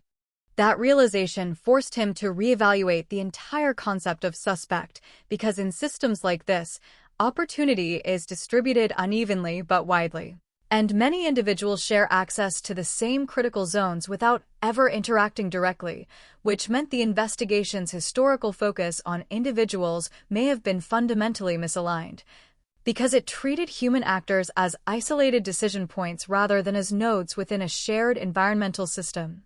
Hale then returned to the cornfield evidence with renewed caution, and instead of interpreting it as aftermath staging, he considered the possibility that it represented secondary stabilization, not of narrative, but of physical displacement. Because objects in transitional crimes are often relocated not to conceal origin, but to delay discovery until surrounding conditions stabilize, and that reframing introduced a chilling possibility that the cornfield was not chosen randomly, but selected, precisely because it guaranteed delayed interpretability, a space where evidence would remain visible but unreadable in terms of immediate causality. He studied the soil reports again, this time focusing on micro-patterns of compression, and noticed something subtle that had been documented but never emphasized, the absence of chaotic scatter at the backpack site, which contradicted the expectation of panic-driven abandonment and instead suggested controlled placement under low-urgency conditions, and when combined with the shoe's minimal abrasion pattern, the physical evidence began to converge toward a scenario where Emily's movement had not ended in sudden violence in that field, but transitioned there after a prior phase that remained unobserved. As Hale worked deeper into the afternoon, a new layer of complexity emerged from an old administrative discrepancy, a temporary rerouting of exit lighting during the fair's final hour, designed to guide crowd flow more efficiently toward the northern exit. And while this had originally been recorded as a safety measure, Hale now recognized its unintended consequence, which was the creation of a forced directional bias in human movement, subtly increasing the probability that individuals in certain zones would converge without conscious awareness, and Emily's last known trajectory intersected with that bias window almost perfectly, reinforcing the idea that her disappearance may have been shaped as much by infrastructure as by human interaction. He paused at that thought, because it introduced a discomforting shift in responsibility, not toward a single individual, but toward a chain of small operational decisions that collectively produced a corridor of reduced autonomy. And Hale realized that this was why the case had resisted resolution for so long, because it was not structured around a single point of failure, but around distributed conditions that only became significant in aggregate. The volunteer coordinator's retraction returned again, But this time Hale no longer viewed it as suppression or fear alone, but as cognitive compression under uncertainty, where witnesses simplify complex sensory input into safer, less precise language when questioned under formal conditions, and he began mapping these compressions across multiple testimonies, discovering that the more operational proximity a witness had to restricted zones, the more likely their statements were to shift from specificity to ambiguity over time, suggesting not intentional deception but psychological adaptation to unresolved ambiguity. By late evening, Hale reconstructed the final 15 minutes of Emily Carter's confirmed visibility as a series of constrained choices within narrowing spatial options, and what emerged was not a disappearance that began with violence, but a disappearance that may have begun with alignment, where individual movement coincided with environmental flow just long enough for visibility to break apart into fragments that no single observer could fully reconstruct. And as Hale sat once again in the dim silence of his archive room, he understood that the investigation had reached a new kind of threshold, where adding more facts no longer clarified direction, but instead revealed structure. And that structure suggested something far more unsettling than a simple unsolved crime. It suggested that the truth had never been hidden in a single place or person, but distributed across an entire system of perception, timing, and movement, waiting for someone to finally recognize that the cornfield was not where the story ended, but where the fragments finally stopped pretending they were separate. Hale woke the next morning with the unsettling sensation that the case had begun to think back at him, not in any literal sense, but in the way patterns start to resist further compression once they reach a certain level of coherence. As if the Emily Carter file had reached a structural equilibrium where every new interpretation no longer added clarity, only tension. He decided to strip everything down again, but this time even further than before, removing witnesses, removing suspect clusters, removing procedural history, leaving only 3 elements he considered unavoidable: Emily's last confirmed movement, the physical geography of the fairgrounds, and the distribution of recovered evidence in the cornfield. And when reduced to that minimal framework, something unexpected happened. The case stopped feeling like a story and started feeling like geometry. A set of vectors constrained by terrain and timing rather than human intent alone.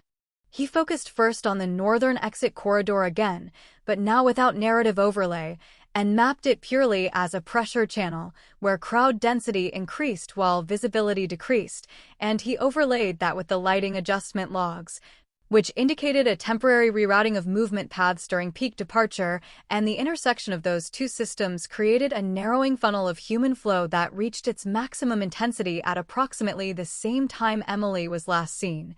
And Hale realized that this convergence did not require any individual to act with intent beyond ordinary participation in movement. It only required enough people moving in the same direction at the same time for individual autonomy to dissolve into collective motion. He revisited the idea that Emily had been guided, but reframed it again, not as guidance by a person, but as guidance by structure, because in dense environments people often follow subtle cues without recognizing them as instructions. Shifts in lighting, open pathways, crowd direction, and Hale began to see how easily perception could translate environmental pressure into perceived intention, even when no single actor was responsible for directing it.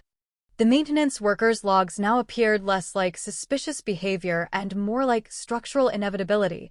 Someone assigned to infrastructure points would naturally appear within transitional zones, not because they were controlling movement, but because they were embedded within it. And this forced Hale into a more uncomfortable realization that many of the individuals previously considered near the center of the case may have been simply near the center of the system, not the crime itself. He turned back to the teenage volunteer's statement again, but this time focused on the phrase, "not alone in the cornfield either," and instead of interpreting it as a reference to companionship, he considered it as an observation of density, of overlapping presences in low-visibility space, where individuals become aware of others without fully identifying them, and that ambiguity could easily be misinterpreted as interaction when it may have been nothing more than co-presence in a structurally compressed environment. Hale then examined the cornfield itself not as a destination, but as a decompression zone, a place where movement slows and visibility returns, and what he realized was that such zones are often where fragmented perceptions become fixed into memory. Because humans reconstruct meaning after leaving high-density environments, not during them, and that meant the cornfield may have functioned as the first point where scattered perceptions of Emily's final movements became solid enough to be recorded as evidence. He returned to the backpack evidence report again and focused not on the contents, but on the metadata of handling, chain of custody, and timing of collection, and what stood out was the delay between discovery and formal processing, a gap that allowed environmental exposure and human interference at the scene, and while there was no indication of tampering, Hale understood that even passive delays can alter interpretive certainty. Because the longer an object remains in a transitional environment, the more it becomes detached from the exact moment of its original placement. The shoe evidence now took on an even more ambiguous role, because its location 400 yards away no longer necessarily indicated struggle or escape, but could also represent secondary displacement within the same decompression logic, where objects are separated not by violence, but by the natural spread of attention and movement after a threshold event, and Hale found himself increasingly unable to assign a single emotional narrative to the physical evidence, because every piece now supported multiple equally plausible interpretations depending on which layer of the system he emphasized. That afternoon, Hale revisited the lighting reroute documentation, and this time he reconstructed it as a temporal intervention rather than a logistical adjustment, because altering lighting in transitional hours does not simply improve safety. It reshapes perception of space, and in doing so it changes how individuals distribute themselves across exit pathways, and Emily's last known trajectory aligned with the strongest point of that redistribution, which meant her movement may have been influenced not by coercion or interaction, but by a shift in environmental readability.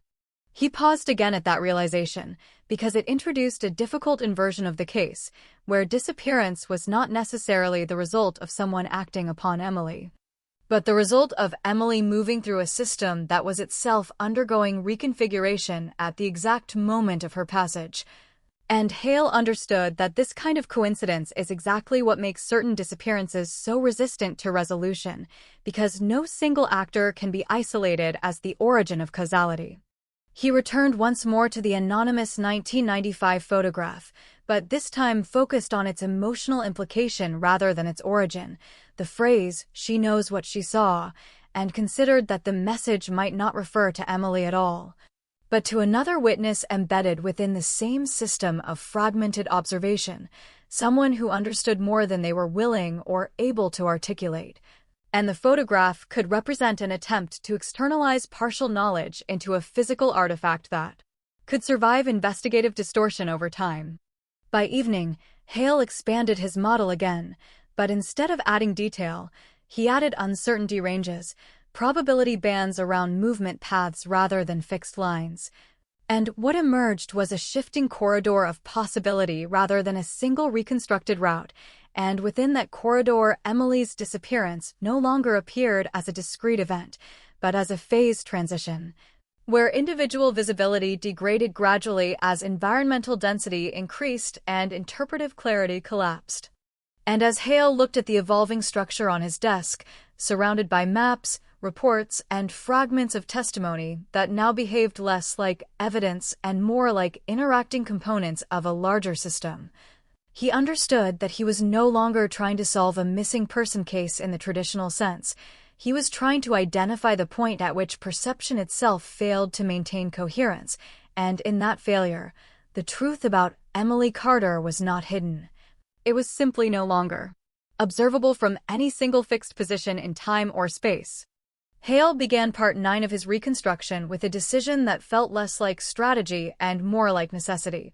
He stopped trying to find Emily Carter as a person moving through space and instead tried to find the exact moment she stopped being individually trackable, because everything he had uncovered so far pointed toward a breakdown not of presence, but of traceability, and that distinction mattered more than any suspect, any witness, any physical object recovered from the cornfield.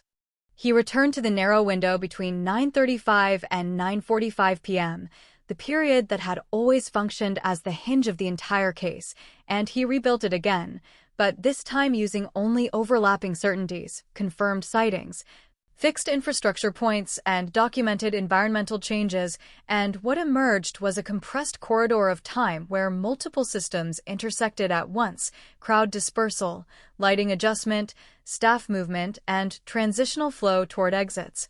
And within that corridor, Emily Carter existed not as a single continuous path, but as a series of discontinuous conformations separated by moments of observational loss.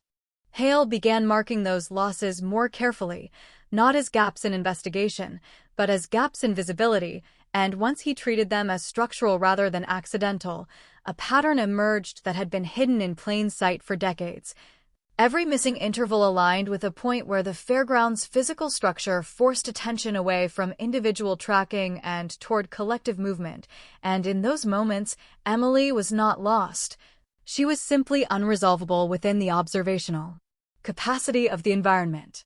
He revisited the teenage volunteer's phrasing again, and now the words carried a different weight entirely, because not alone in the cornfield either no longer suggested companionship or suspicion, but continuity of presence within a space where identity itself becomes unstable under low visibility and high density. And Hale began to suspect that multiple witnesses may have been observing fragments of the same overlapping movements without ever realizing they were describing the same structural phenomenon from different positions. The maintenance worker's role, once interpreted as suspicious proximity, now reappeared as something more neutral but more unsettling, a constant presence within infrastructural nodes that governed movement without directly controlling it. And Hale realized that in systems like this, influence does not require intent, only position, and position is often assigned by necessity rather than choice, which meant that proximity to critical zones could not be used as evidence of causation, only of exposure to the same conditions that shaped the event itself. He then turned his attention back to the cornfield, but this time he removed the assumption that it represented the endpoint of the disappearance, and instead treated it as a recovery environment, a place where fragmented observational data coalesced into stable narrative because it was no longer under the pressure of real-time movement, and that reframing changed everything about the physical evidence. Because the backpack and shoe were no longer indicators of action, but artifacts of resolution, objects that became meaningful only after the system that produced them had already shifted into a different state. Hale examined the backpack chain of custody logs again, and noticed something that had never been emphasized in earlier reviews: a brief window between field recovery and official cataloging where the evidence remained outside strict procedural control. And while nothing indicated tampering, Hale understood that even the absence of control is itself a condition that allows reinterpretation to form, meaning that what investigators believed they were observing in the cornfield was already filtered through a transitional stage of stabilization before it ever reached formal analysis. The shoe evidence now felt even less like proof of struggle and more like a secondary marker of displacement, and Hale began mapping possible movement decay patterns, how objects separate from individuals in high-density environments where perception fractures, and what he found was that separation does not always require force. It can also emerge from divergence of attention, where the environment no longer supports continuous tracking of a single subject and identity fragments into partial sightings that cannot be reassembled in real time. He returned once more to the anonymous photograph from 1995, and this time he focused not on where it was taken, but on why it was preserved at all, and he began to consider that the message, "She knows what she saw," might not be about revealing truth, but about preserving witness integrity under conditions where memory itself becomes unstable over time, because in unresolved environments, knowledge often becomes a burden rather than an asset, and externalizing it into an artifact is sometimes the only way to prevent it from dissolving entirely.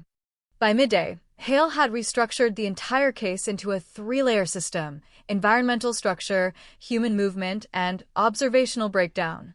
And within that system, Emily Carter's disappearance was no longer a single event, but a transition phase where all three layers aligned briefly in a way that made continued tracking impossible, not because she vanished in a dramatic sense, but because the system stopped producing coherent observational data about her position.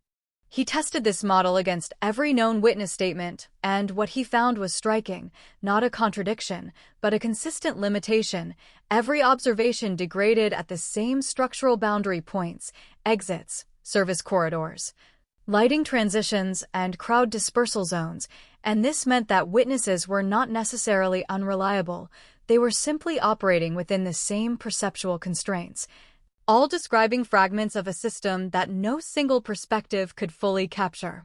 At the moment it was unfolding, Hale paused at that realization because it removed the final comfort investigators often rely on, the idea that somewhere among the testimonies lies a complete version of events waiting to be discovered, and instead replaced it with something far more uncomfortable, the possibility that completeness never existed in any single observational frame, and that the truth of Emily Carter's disappearance was always distributed across incompatible perspectives that only appeared coherent after the fact. As evening approached, he returned again to the phrase that had restarted everything, the late-night phone call. The girl in the cornfield wasn't alone, and now he understood it not as revelation but as compression. A reduction of decades of fragmented awareness into a single statement that acknowledged shared proximity to something that could not be fully reconstructed even by those who were present. And Hale began to suspect that the caller was not identifying a hidden actor, but describing the collapse of isolation itself within a system too dense to allow singular interpretation. And as the light faded in his archive room, Hale looked at the overlapping maps and reconstructed corridors spread across his desk, and for the first time he understood the true shape of the case, not as a mystery waiting to be solved, but as a system that had already resolved itself into a stable form of ambiguity decades ago, and all that remained was the slow, exhausting work of learning how to read a structure that had never been designed to be fully seen from any one point in time. Hale did not add anything new to the model that morning. Instead, he began removing things. Names first, then witness labels, then emotional interpretations written in the margins of old reports. What remained after the stripping process was something colder, but clearer, a pure framework of movement, timing, and structural constraint. And in that reduced state, the Emily Carter case stopped behaving like a mystery entirely and started behaving like a failure of continuous observation under high-density conditions. He stared at the reconstructed fairgrounds for a long time, watching the northern service corridor again, and something subtle changed in how he perceived it. It was no longer a place where something might have happened. It was a threshold where multiple systems overlapped until individual trajectories could no longer be separated with certainty. That idea refused to leave. So he tested it. He took the confirmed sighting at 9:40 p.m. and placed it back into the system without interpretation, only geometry and flow. Emily near the parking corridor. Crowd density increasing. Lighting reroute active. Staff movement crossing transitional paths. Exit pressure rising. And when he allowed all those variables to interact without narrative correction, the result was not confusion. It was inevitability. Not of intent, but of convergence. Hale leaned back slowly, realizing something that felt almost unacceptable in its simplicity. The case might not have a critical moment in the way investigators had always assumed. No single turning point. No decisive encounter. Instead, there was a narrowing corridor of conditions in which individual tracking becomes statistically unstable. Emily Carter was still visible, and simultaneously, not fully trackable. That contradiction was the core of everything. He pulled up the interview archive again, focusing on the repeated phrase used by multiple witnesses in slightly different forms. She was heading out. She was leaving. She looked like she knew where she was going. She followed the crowd. Individually, none of these statements meant anything definitive. Together, they formed a behavioral profile of alignment rather than deviation. Hale began to understand that normal movement, inside a collapsing visibility system can appear indistinguishable from guided movement because both produce directional consistency. The difference is not visible to observers operating inside the same constraints. And that was the trap the original investigation had never escaped. They had been looking for interruption. But what if nothing was interrupted? What if everything simply transitioned? He returned again to the maintenance worker's presence in the logs, but now even that category felt unstable. Not suspect, not witness, just a recurring structural point inside a moving system. Hale